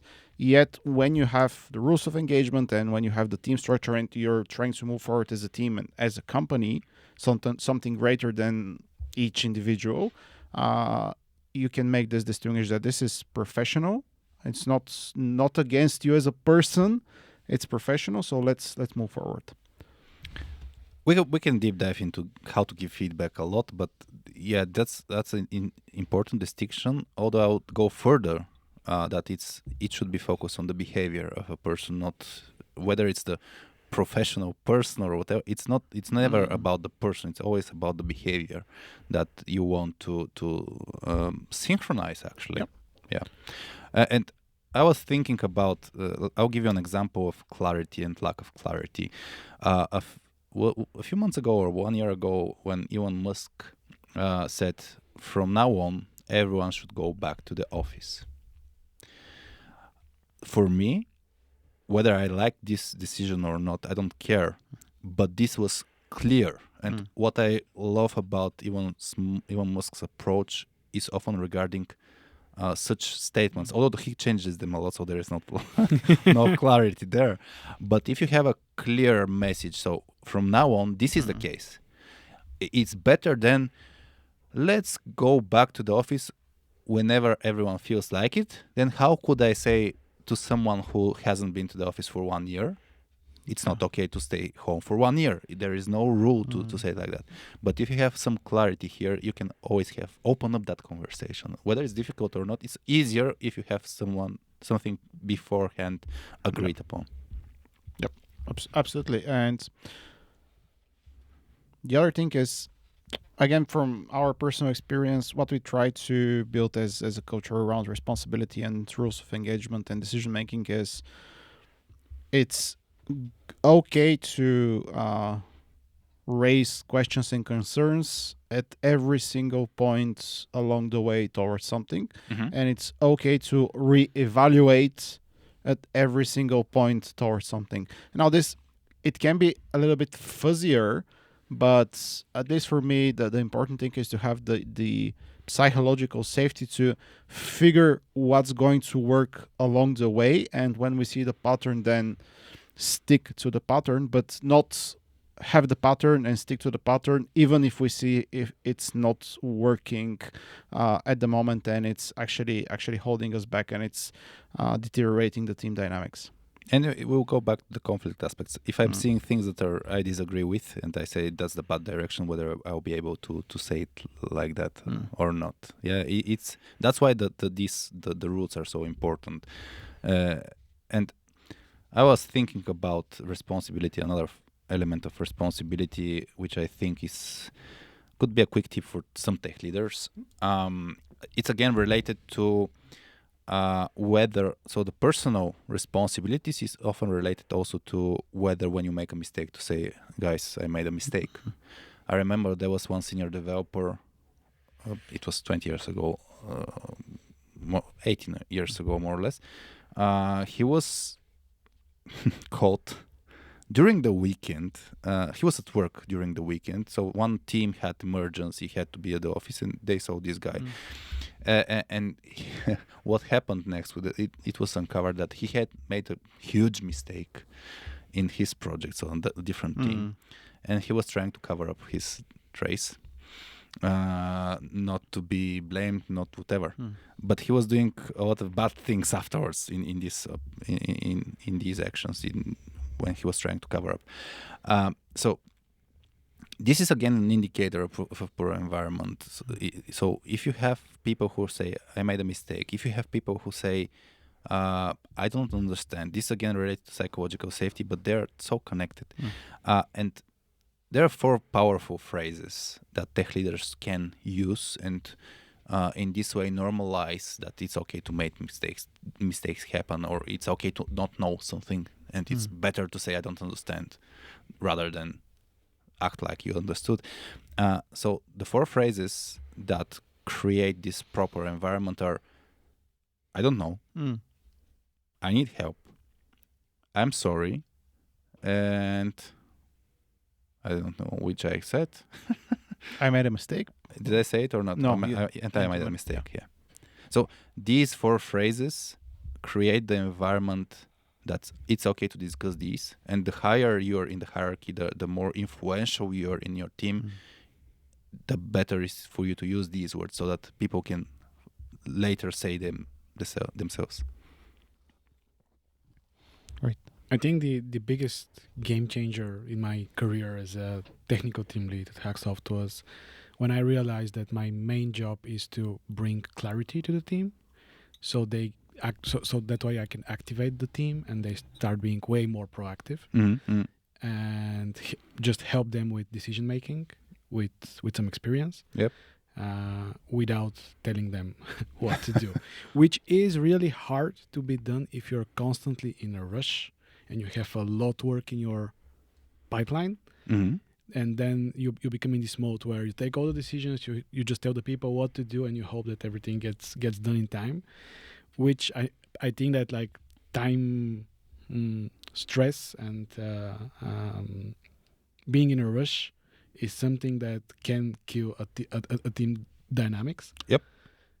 Especially if it is constant. If it's like for a month or 2, okay, this is a stressful period, we need to deliver something really quickly, let's do it. If it's like constant, I think it's way harder for the team lead to maintain a healthy team. That's right. So there is one common notion that it is either results or a great team environment. There is one great book by Amy Edmondson, which is called The Fearless Organization, which tackles that notion. And she says, and there is, I think we've put this picture on the Soft Skills Pills platform as well. So if you imagine 2 axes, one axis is regarding this pressure on results. So whether it's performance standard, you want to build something great and you put the pressure yourself, or it's external pressure that you have clients you want to deliver and so on. So you have one axis that is related to the results, but you also have another axis which is related to the team climate, how positive the team climate is, or how high the psychological safety in the team is. And based on these two axes, you have 4 zones. And what you mentioned was the so-called anxiety zone. The anxiety zone is where you focus entirely on the results. Mm-hmm. You don't focus on the team that much, or the environment. And this is basically when someone says, guys, I need help, you react to figure it out on your own. We have work to do. Now, another interesting zone is the so-called comfort zone. So it's high psychological safety and low pressure, low results-oriented teams. That's not good long-term as well, because you have I've seen teams where we're great together. We love drinking beer together. We were seeing the fridge now with the beer there. So we love partying together. We love hanging out together. If we have results, great. If we don't have results, great. So this is not good as well, because it's not a long-term strategy. Now, all these zones. So if you imagine low psychological safety and low performance pressure, this is the so-called apathy zone. So people don't care. The phrase that you can hear is, I don't care. I don't care about the people. I don't care about the results. And again, it's not that it's bad. It's bad to stay long there. And none of these zones are static. So all teams go through them all the time, but you have to manage them consciously. If you stay too long in the comfort zone, people will get demotivated because they don't get results. If you stay too much in the anxiety zone, people will burn out. They will not have clarity. Again, you have detached people, and so on and so on. So these should be really, really managed. And regarding what you said, regarding the clarity and communication as a tech leader, what I found as a great principle in my career that I've followed is the so-called over-communication principle, which states the moment you're sick of repeating the same message is the moment people start listening. All right.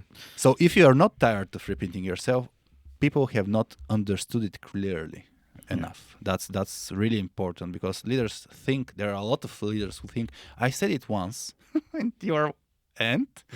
people didn't hear that. So you have to over-communicate the most important messages regarding those rules of engagement, those goals, or how you act as a team. And they have started listening when they start raising questions. This is what I've seen from experience, because sometimes you communicate things to a wider audience and they're like, okay, so this looks like an important thing, but I don't know how to react to it right now. And it's sometimes we say we need to let this thing like rest or simmer, or in Bulgarian we call it vtasva. We let it to vtasa. To bump. Yeah. Whatever the bread is doing before you bake it.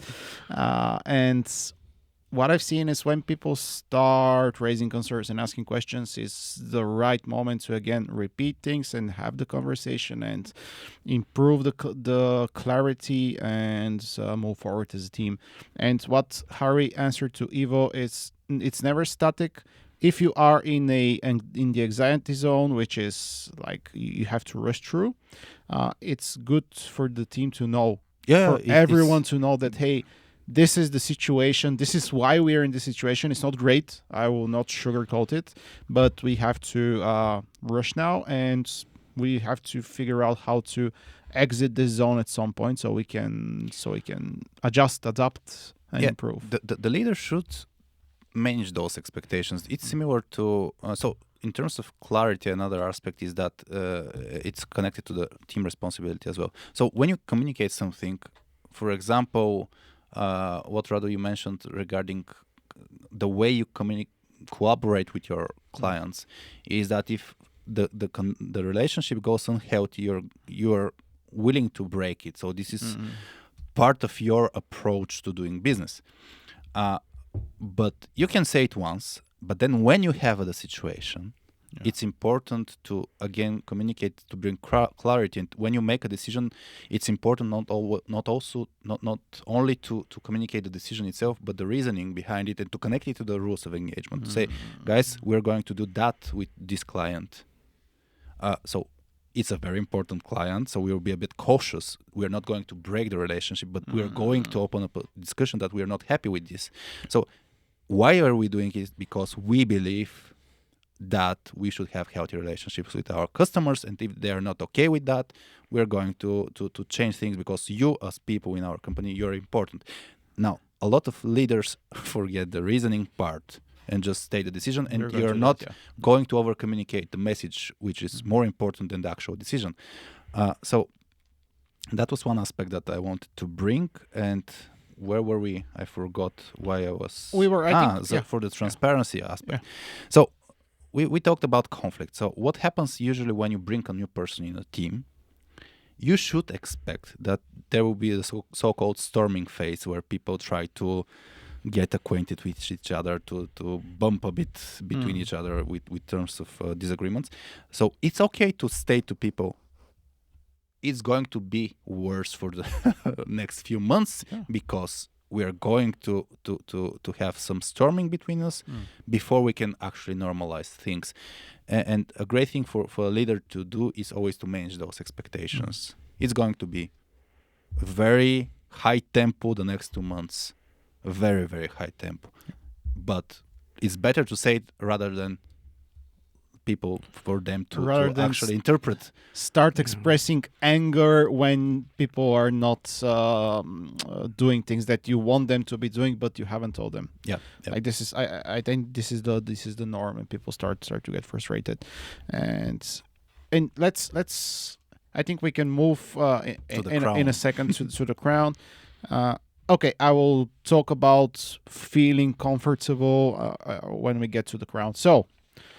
So far, I tried drawing the bridges, but my pen ran out. So it happened in the this is the pen that ran out in the last episode. I gave it to you. No, it works. It works. And I took the other pen that also ran out. So we are now done with the trunk, the results. And now we are going to go to the third key, primary aspect. Primary aspect sounds like from World of Warcraft. You learned the wording, yes. I connected it to the aspects from World of Warcraft, and that's why primary aspect I learned it. So we are going to the crown, and I'm going to read it because I think it's well phrased. The crown is the exposed parts and the aspect of managing external forces, navigating through uncertainty and change. So it's evolution with core elements like experimentation, adaptability, and I will get this word right, resilience. Yes. So for me, this is the fuzzier part, like the trust and results. I think I can understand pretty well. Here, I will be more than happy to hear your thoughts, Hari, and reason about it. Now, reality of the tech world is that it is high-paced, even more than other industries. It is more you have to adapt quickly. There are a lot of unknown things, how to do things, and how you react to the outside of the team world, how you deal with each key stakeholder that's influencing you, how you're dealing with the environment, with the changes. It is crucial for the results of your team. And a simple example of a high change or uncertainty is when the pandemic hit.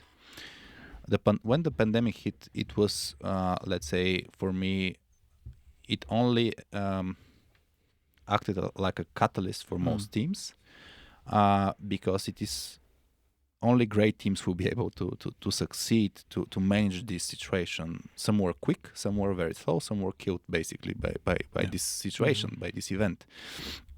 So how you manage those external forces? Imagine if you take the analogy of the tree. Imagine that you have a storm. And there are different ways teams react as a tree. There are trees that are, how do you say, they are unrooted from their ground. Shallow roots. They are unrooted and they fly away. These are the teams that basically do what the external environment tells them to do. They are not resilient at all. So basically they have high adaptability. Whatever the customer says, we're going to do it. We're going to move in that direction.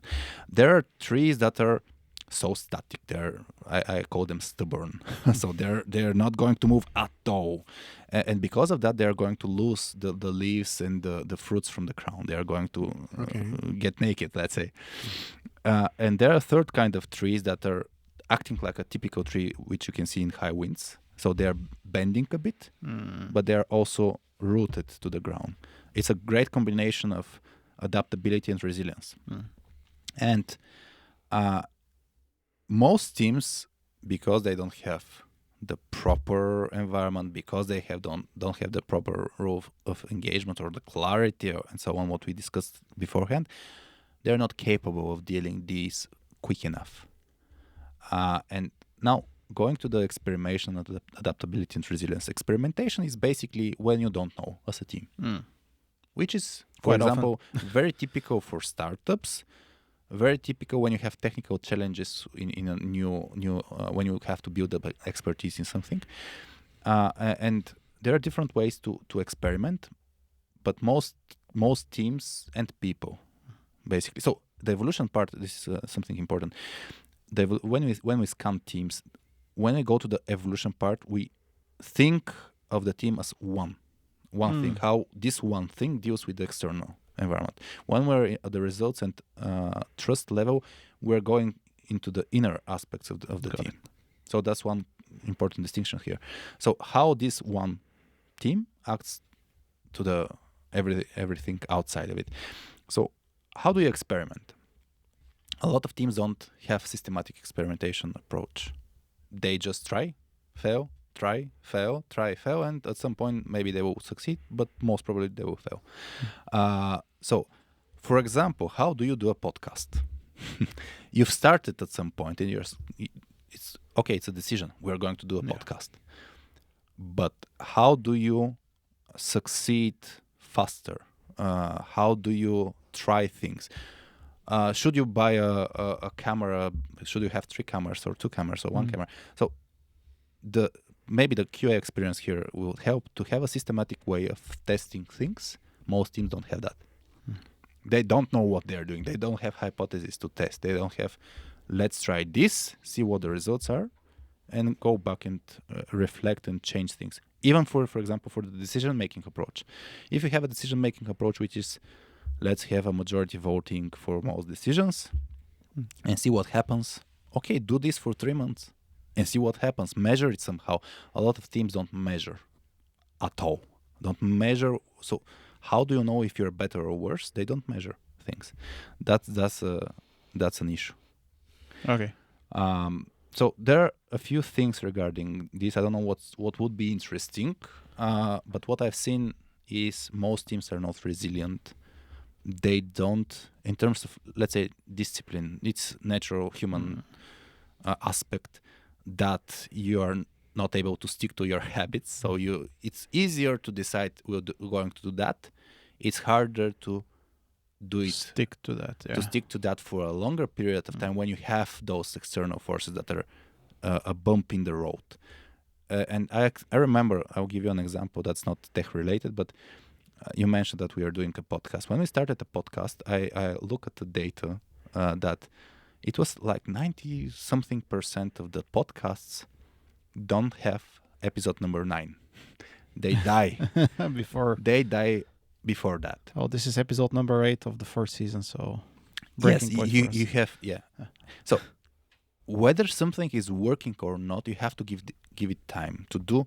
And this is hard for people, hard for teams to do one and the same thing a few times before you quit or before you change things.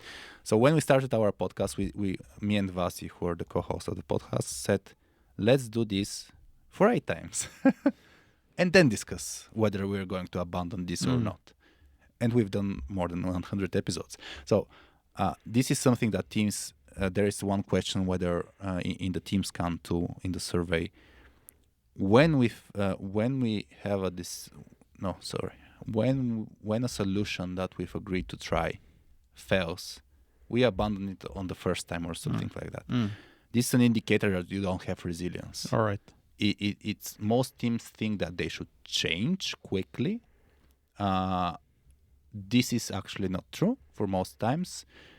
You have to be willing to make mistakes a few times to learn, to observe the situation. You can't experiment if you don't let yourself observe what's not working. And we do this a lot with teams when we have a simulation game. We start when our team coaching approach is to start with a simulation. It's a very fun, interesting game, but it simulates all of these aspects on a different level. And even in a sandbox playful environment, teams don't let themselves fail, which is part of the experimentation, how you deal with failure. And a lot of teams, they don't want to fail. That's normal, isn't it? I mean, who wants to fail? Me, Bulgarian, well, okay. Nobody wants to fail. The goal is not to fail. Mm-hmm. The idea is that in order to master anything, you have to accept failure, that it will happen. If you imagine your baby, you don't expect the baby to learn to walk, right? Not at all. Yeah. But why do we expect teams to work from the first time and change? Okay, so I tried walking with my right leg first, it doesn't work. Okay, I'll try with the left leg first, it doesn't work. It's better to sit. So that's the idea, is that the goal is not to fail. The goal is to accept that fail will happen. How you deal with failure? There is, again, Amy Edmondson, who is very focused on psychological safety. She recently released a book that's called The Right Kind of Wrong. So how to fail well, basically. Which failures are okay, which failures are not okay. And a lot of teams, because they don't like failure, they don't accept failure. That's why they change a lot, and that's why they're again slow, because they don't allow themselves to see things. There is one. So there are two acronyms that I want to bring here. There is the VUCA, which is famous for that is express those external forces. So it's volatility, uncertainty, change, and ambiguity. This comes from VUCA, the VUCA. This comes from the army world. It tries to describe that we live in such an environment that changes a lot, that's not certain, that you have to adapt quickly. And there is another concept again coming from the army that's called OODA, OODA, OODA loop, which is observe, orient, decide, act. And teams that are great in evolution, they know that when they start a new thing, when they start a new approach, they have to do it a few times in order to observe what happens, to learn the game. When you start playing a board game, for example, you're not a master. You have to play a few games to see the rules, the mechanics, to understand things under the hood. When you observe, you start to see patterns. You start to orient. And you say, okay, when we did that, this happened. So let's stick to that. Let's decide and say, this is an important ingredient of our approach. Let's stick to that. And let's act with that for a few times. And again, when you master things, you reach a new situation that is uncertain, unknown. Yeah. And again, that's why it's a loop. You have to, again, go through the same Be conscious process about it, yeah. Yes. And the issue with most teams is that they don't do observe and orient. So they don't allow themselves to do a few things and fail a few times, like a kid or like when you're doing something new but in a safe environment. So playing a board game is a good example. For example, I played for the first time Seven Wonders Duel with my partner a few days ago. And I know I suck at this game now. But in order to be great, I have to do things the same way so that I understand the patterns. You don't have to kind of judge yourself that you have failed when you're still exploring. And what you just said sounds to me like in order to do proper pattern matching, you need to first wait for a pattern to emerge. Yes. Like give it some time and data. not quit right away because you fear or feel bad of failure. And games are a great example for this. There's I'm a League of Legends fan. I watch it as an esport, and there's something called limit testing. And sometimes you want to be just doing limit testing, and you'll most probably fail at doing this, but you will know better what the limits are of a certain play or a certain character. And this is a structured approach to experimentation. It's a structured approach to experimentation. And here, for me, the key thing is. So, for first an example, when the pandemic came, we had something called Hack Bulgaria, which was our origin. We shut everything down, and right now we are trying to resume and to bring it back to life. And it's because it's not our primary thing, and it's because our self-worth is by no means attached to it. I feel like we are more inclined towards experimentations and doing stuff and just figuring things out, and it feels really good. And yet I realize that for example, for HackSoft, for our core business, we are right now trying to experiment, but on a much smaller scale and much smaller level, because we cannot just make a step which, if it fails, I have to cut half of the people. And it's kind of it's a good thing to have something which channels your risk energy and experimentation energy, so you can have both. And to finish my thought with comfort, I mean, sometimes when teams get too comfortable, it's going to be very hard for them to go through this evolution part. And for me, it's extremely important to communicate that discomfort is part of the journey, part of being in a team, and everyone suffers from discomfort. Again, this relates to the anxiety phase that we talked about, but it's important to go through discomfort in order to get to the next step where you feel comfortable in the things that you're doing. And that this was my thought. No, I didn't mention the fourth zone, that upper right on those two axes, so that where you have high psychological safety and high performance pressure. It's called learning zone, and learning is essentially related to evolution in our model. And I remember, so what you mentioned is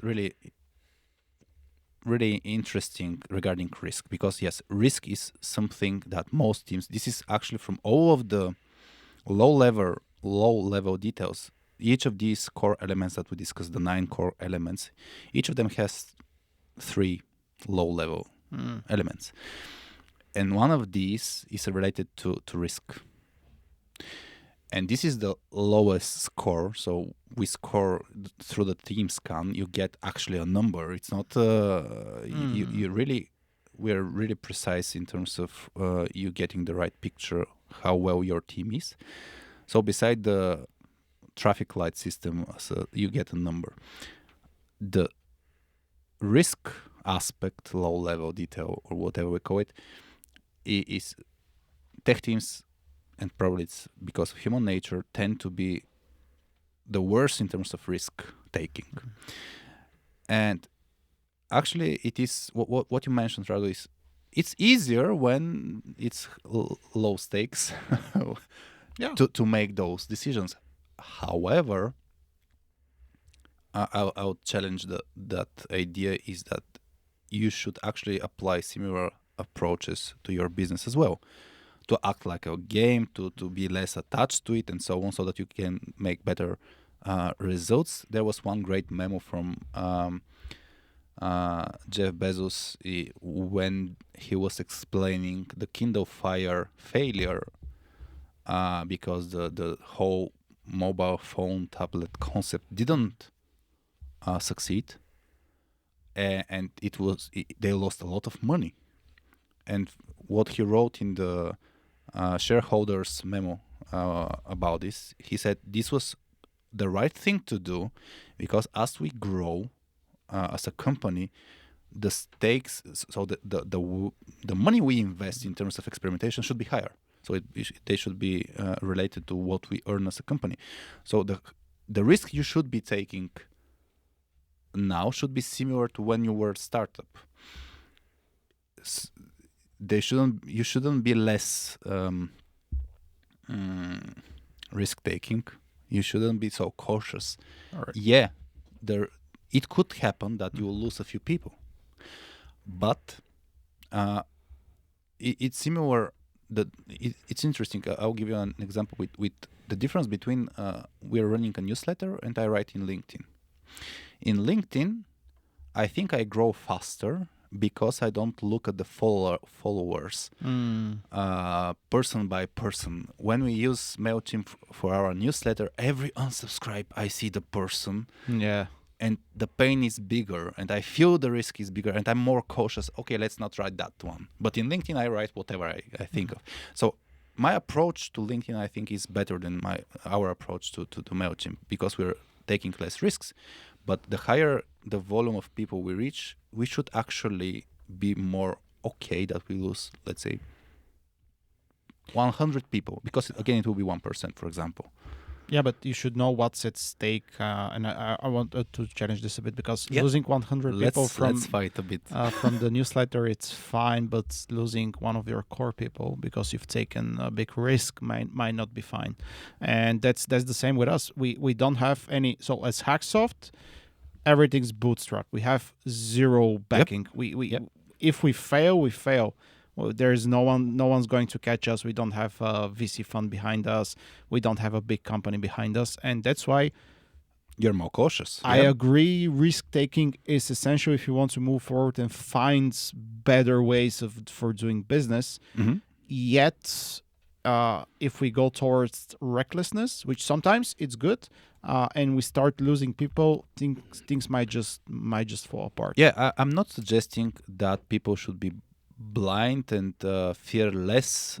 So when you make a decision that is high risk, you should be scared. You should fear that some things. Yeah. Otherwise, it's gambling. Yeah, but you cannot make. You will not be able to make a team brave and make hard decisions if you don't make hard decisions yourself and if you don't act like that. So yeah, again. If it is too high risky, it might be not a good way to fail. So there was, I'll give you an example from the Right Kite and Frank. When they invented what I think it was, I don't remember the medical machine. I think it was regarding blood transfusion. So in the early 20th century, I think it was not possible actually to do some kind of operations because the patient will die. And then they wanted to improve this process. And they tried a certain machine that transfuses blood while doing the operation. And the first, I think, 100 attempts, it was a total failure. So there was, there was only one success. But when you do such kind of experiments, if you look at one example, it is a total failure. And it might sound that I'm cruel to give such an example, but you cannot win big if you don't make risks. I'm a Tottenham Hotspur fan. I love football, and the current manager has an approach of high risk. So his approach is high risk for high gains. Most teams and most people are low risk for less losses, and that's the problem. That's why people will be slow. That's why external forces will do whatever they want with you. That's why you break as a team when some big change happens, because you're not trained. And for me, it is important to train people in this, which means that you fail from time to time, and it will hurt. If it's not hurting when you fail, the risk was not great. It was not big enough. I'm not suggesting be reckless, but I'm suggesting that your failures should feel painful.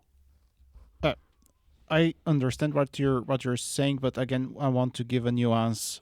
For example, with Tottenham, if this manager fails, Tottenham will not stop. Will still exist as a football club. Yes.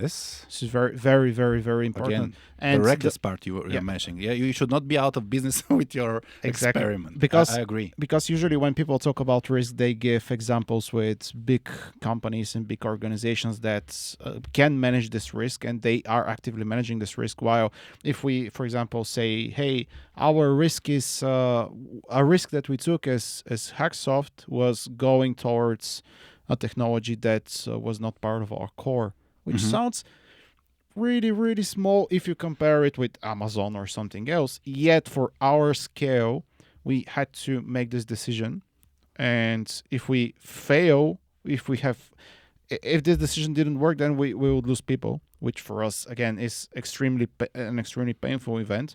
Yet the scale of the risk that we're taking is not comparable to the big companies. And this is my pet peeve with comparing to the big American companies. Okay, I'll give you an example with my company. Yeah, because you're mentioning let's do the nuance so that people don't go reckless. And my idea is let's make people not go riskless. Okay. So it's a continuum, it's a line here, and my idea is that people should move more toward the reckless part because they're way far from the reckless part. Okay. In our case, when the pandemic hit, what happened is we are in the training business. Initially, what happened? Tech companies blocked the budgets for a lot of things. One of the things was for training, and they, for example, we had contracts, and they said, let's pause a bit because we cannot get people in the office. We don't like the idea of the remote sessions, whatever. So let's not have trainings for the next 6 months. In terms of a small company, we were put into the mode, are we going to survive without 6 months of income? So what did we do? We decided we should focus on building the soft skills platform because before that, we were in the idea, let's not risk that much, and let's not, we have to bring food to the table. We are a small company. So whenever we have time, we're going to work towards that goal that we're going to transform into a product company. So basically what we allowed ourselves was 2 hours a week to build something big, which is not possible. So the external event happened, which triggered us to act and rethink this approach. And we said, okay, let's not try to improve the training service. Now is the great time to seize the opportunity and to focus on building the platform. But this was external driven. Most teams are external driven, though, so they reacted. In this case, we reacted. But what we did proactively at some point was, it's not possible for us to build something big if we don't allow us to invest time. And the risk we took was, we're going to limit our business, the main business that's working. We're going to decrease the number of training sessions we do per week so that we can invest into building the platform. Is this a good decision? We'll figure out. So if you take risks, you don't know. You don't know. But we limited the income in order to build the platform, in order to build the TrimScan product, in order to transform as a product company. If we exist in a few years, probably it was a good call. Right. Is it high risk? No, it was not high risk because we didn't say we stop working at all. Let's build a product and hope that everyone will buy the product. No, it's too high risk. That's why I'm saying people should risk. Teams should risk. Teams should have an approach. How much time do they invest in risking? Where do they draw the line and say, okay, it's not working? That's why it's important to measure. If you see it's not working, it's important to say, stop, kill this off. The Kindle Fire example was, they said, okay, kill this off. Let's take whatever was working and reinvest it in other platforms or whatever, but let's move forward. Now that is the issue with most teams. They don't know, they don't take risks, they then don't measure, and they don't have a way to stop the experiment. That's the issue. Okay, I think we gave a good nuance about this. Yeah. And please let us know in the comments What's your approach towards risk? And did you like the conversation that we just had with Hari? And if you disagree with both of Yeah. us, Yeah. it's great. Oh, well, I think we can safely say that we've climbed the tree. Started from the bottom. Now we're here, yeah. No, there's a lot more to it. And as Hari said, he can talk for days and it's up to us to stop him. And most probably this is going to be our longest episode so far. Is this the case? Yeah, Ted is giving the thumbs up. So I warned you before. yeah, It's going to took a risk. happen. Yeah. no, it's great. I think those conversations, at least for us, are extremely, extremely useful because we reflect on our experience. And then if some of you find this useful, please write us a comment on YouTube, even if it's some emojis, just write something. Even if you want to flame us, you can flame us. As long as it's in a mannered way, we're going to keep the comment there. We have 2 topics that we'd like to end every podcast with. And the first one is about modern AI tools. ChatGPT. Okay. For most of the cases. So do you use them in your day-to-day job? What's your approach towards them? Yeah, I'm interesting combination of an early adopter who is quite a skeptic. I first started using Midjourney in terms of creating images. I love the idea. I wasted a lot of my time with it. Stopped at some point before it became better. Currently, I'm using ChatGPT with the paid version because I wanted to again play with DALL-E 3. I played with Adobe's approach to imaging, so I'm quite interested in images because I illustrate a lot. I have a comic for leadership as well, and there are a lot of things that are great and actually help. So the ChatGPT approach, having a conversation, being able to quickly get into the context of your problem that you're dealing with and automating a few things, it's great and it's going to work even better. There are a lot of limitations at the moment that's not going to that are not currently implemented, but I think it's a great tool, a great partner in crime to develop things, and I've used it for a lot of creative ideas, not only for automation, let's say, but actually to have someone yeah, if you refer to that as someone, it's interesting. So something or someone to make my ideas better. Yeah. So for idea generation, it's good. For having some foundation, some structures, it's great. But if you're not skillful, it will not work as any tool.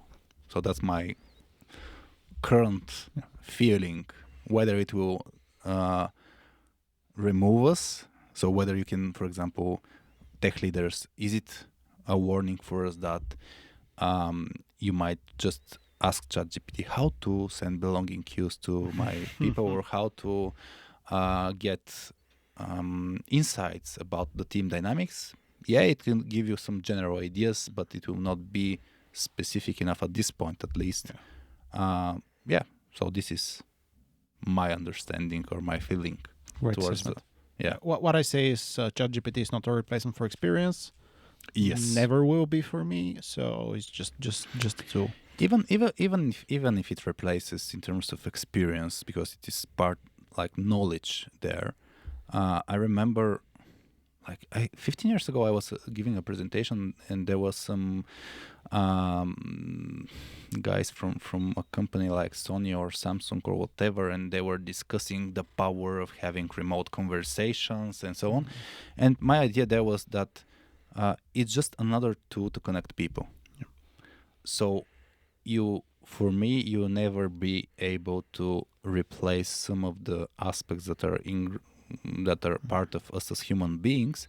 So with the team scan, for example, what we do, we are human-centric team development company, and at this point, and I don't think in the future as well, there will be a tool that will remove everything you do, unless we remove the humanity from us. If we remove that, then everything will be working. All right. And you can ask the final question while I prepare. Final Sorry question about this. Yeah. AI, great. What about the human side of the things? How do you relax? How do you chill? Funny thing, a few days ago, I wrote 2 days ago, I wrote a LinkedIn post regarding that, because we had basically a very exhausting team discussion. I was drained. I think I passed the bad energy to my teammates as well, and I really wanted to relax. And the main thing I do is play board games with my partner. It gives me energy. Besides that, walking outside is great as well, or any physical activity, any team sport or not team sport is great. But board games for me, so Ticket to Ride, Catan, or currently Seven Wonders? Seven Wonders Duel, which is 1 versus 1. And I'm in terms of playing games, I'm very aggressive. There is one. There was one model for different kind of players. So there a lot of players are socializers. They want to socialize with people. There are some achievers. There are some explorers who like to limit test the game or whatever. I'm a killer in terms of this. I want everyone else to fail, not only I to win. Typical Balkan approach. Great. Well, Hari, thank you for coming here. Thank you for having this great conversation about building strong software teams. Everyone, you should look for Hari Haralambiev on LinkedIn. Either follow or connect with him, and also look for the 3-team scan model / product, which we are going to leave a link and the code that is HackCast in the description of this video. Add a few comments, add a few questions, and once again, Hari, thank you very much for the discussion. We have a small gift for you. There you go. Thank you. It's not personalized. Give me a pen and I'll write. Hari. It stopped working. Evil Swan is working. Yeah, here I can write and that's everything. Someone should say to the folks to like and subscribe. Can I do it? Let's go. So like, subscribe, go to Hari's podcast, like, subscribe there. It helps. And see you next time. Thank you. Bye. Bye.